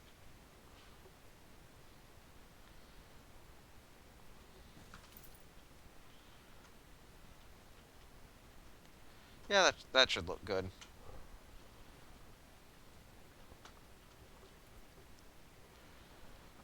Alright. So let's give the game some time to make money as we place more of these down.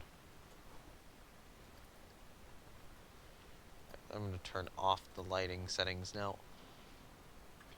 So we kind of want to imply that they've been cutting a lot of this down.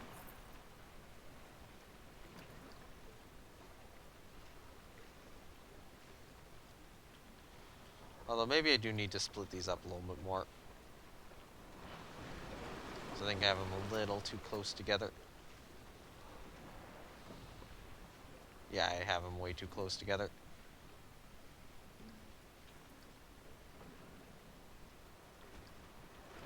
There we go, now we have money. So, yeah. Another one out over there, maybe. Maybe another one out over... No. Move another one out over here, maybe.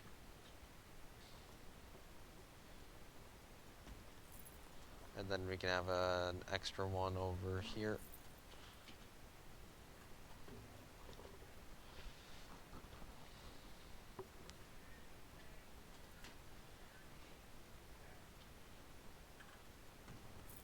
And just kind of keep doing this.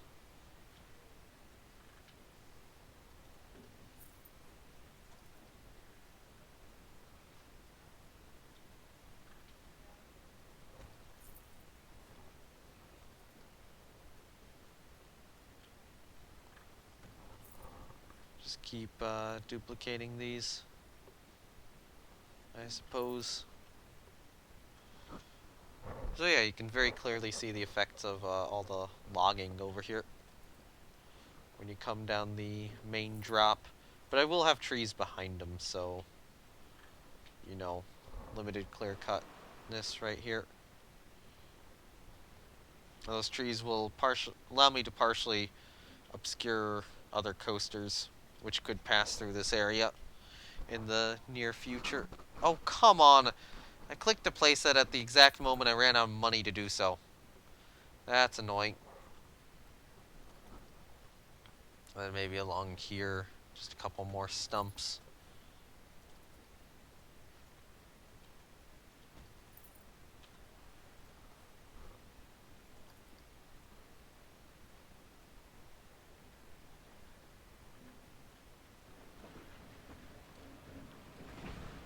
There goes down the main drop. So it still has a little bit of sideways momentum, but... Or, not a little bit of sideways momentum, but it gets a bit of laterals at the bottom. But not too many. Alright, so now around all of this I want to put trees. So with this I want to go nature, nature region, alpine, deciduous, and park.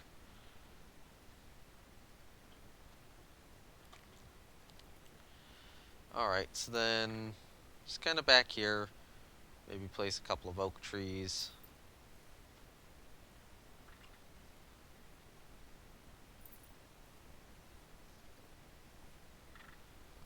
You know, just kind of around there. Maybe an additional oak tree one over here-ish.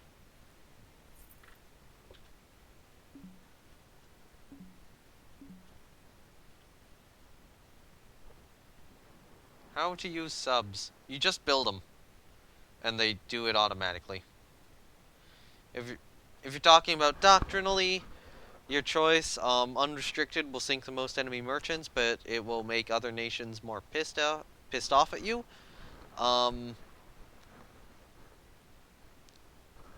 Prize rules means that your subs will still sink merchants, which will cause unrest in other nations. But it'll also make nations a little bit more pissed off at you, and fleet support means your subs won't really be sinking merchants. They have a higher percentage chance of sinking enemy warships then.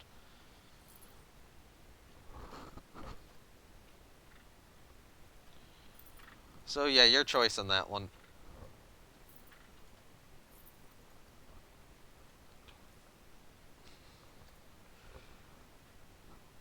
There's validity to all of them. There's validity to all the strategies.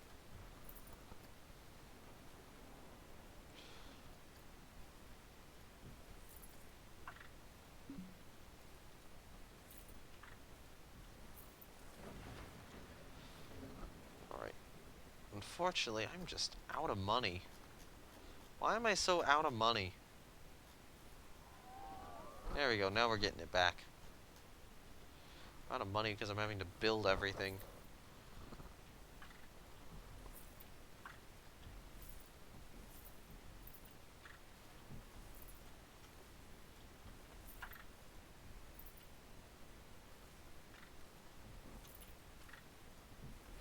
Alright, so let's get these smaller poplar trees in, and we're out of money again.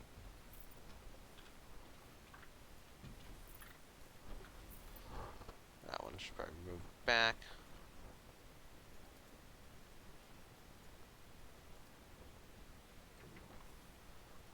Yeah, prize rules to go after enemy merchants. Yeah, that's a good trade. A good thing to do. Okay, so we'll put a poplar tree there, a smaller one there. We'll have a black spruce there, maybe a blue fir about here-ish. We need to get some ash trees up and around the place, so we can get another ash there. I'm thinking maybe a poplar here or two, so that this area is a little more like you're actually going through a forest again.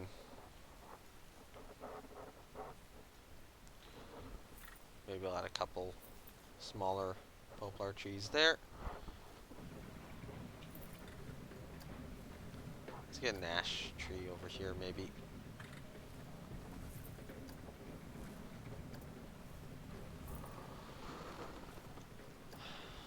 Oh god. Yeah, I'm starving at the moment. I'm probably not going to be able to keep streaming too much longer here.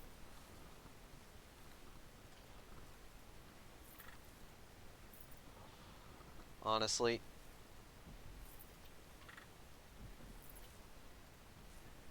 I'll probably have to open this ride up next stream. But you know, we've made a lot of progress here. I will try to get a lot of this tree line done, at the very least, before I have to go, or before I go.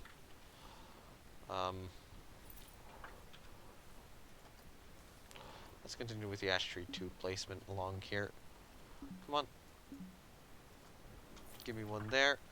Alright, we could use sycamores as well. I need to put some sycamores down. Seriously? Seriously, game? Get another ash over there. Maybe an ash one over here. Although, I might take some of these guys and move them a little bit, given how close the chopped down tree is to them.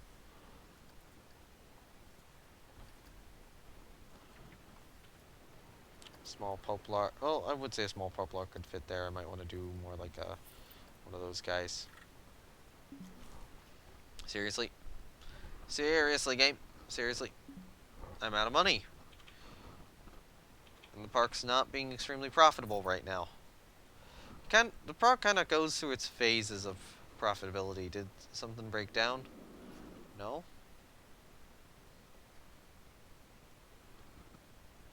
One of these guys? Maybe? Maybe that guy.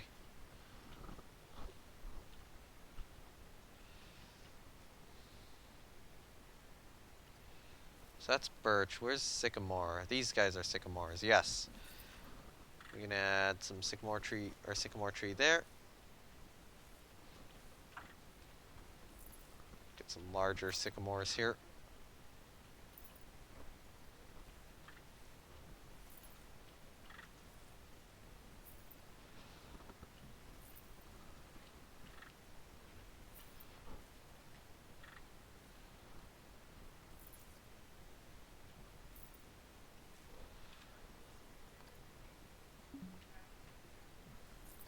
Alright. Continue with this. Come on. Let me place it down. Let me place it down. Oh god, I'm losing money. I'm losing a lot of money. Oh, which ride broke down? No? None of them? That's just a lot of people not getting in line? Probably. And I think that is good. Let's put some terrain up a little bit. Make this area look a little dirtier. And then after that, I think I will be going though. Let's decrease intensity down.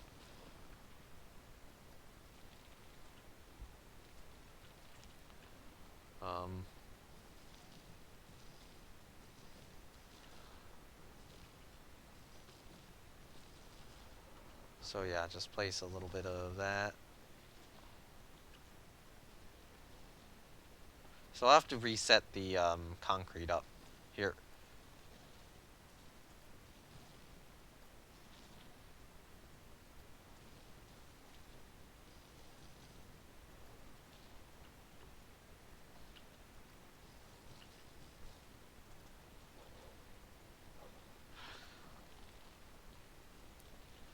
Just place some of this around place as well.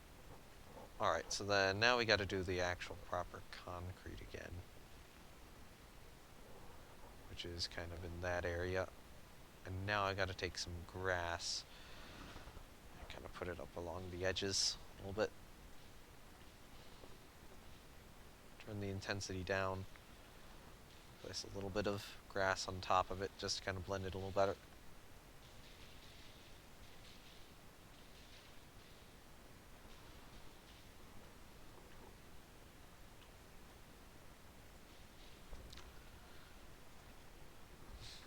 What did it do to you now? Or what did you fail at? Alright, so... yeah, so you look at over here, you do see some forest, but you do see all these, chopped down trees as well. Okay. Still surrounded by forest, but, you know, that's more to obscure other rides. And you go through here, you go into here, go to this more heavily forested area. Back up the lift, get a good view of the park, and then you drop into that. I'm calling it done for now. Next episode, we do have to get the rest of this area, or the rest of this ride done. That would be the front entrance. Other nations get an advantage on shooting. Go broadside to them. Hold broadside, I would say. Don't... I don't know. I don't know what you're doing wrong.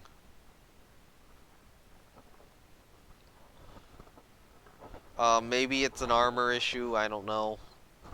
Maybe it's a training issue.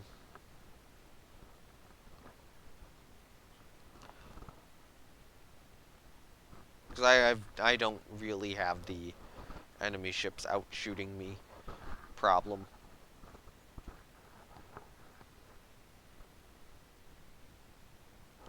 But yeah, we'll get the front entrance done next time for the ride. Um, get a lot more foliage in. We'll need to get some bushes and rocks kind of in this section. Um, especially kind of obscure stuff from the ground. Maybe mess with the terrain a little bit more. Because if we look up here, I have messed with the terrain a little bit. And that does kind of make this area look nicer. We'll need more trees along here. And yeah, front entrance. And hopefully next episode, the log flume will actually open. And at that point, you know, park will actually be pretty good. With our third major ride, and we can start finally progressing on the fourth major ride and fifth major ride. So with that, I guess I will see you guys next time. Thank you everyone who stopped by to watch. Um, this has been my live stream. I will try to get this up on YouTube, but I haven't been very good at getting stuff up on YouTube recently. Um, the previous NamelessWood episode is not up on YouTube yet. It needs to be. It's like already uploaded, but it's not like online. So with that, yeah, I will see you guys next time. And yeah, goodbye.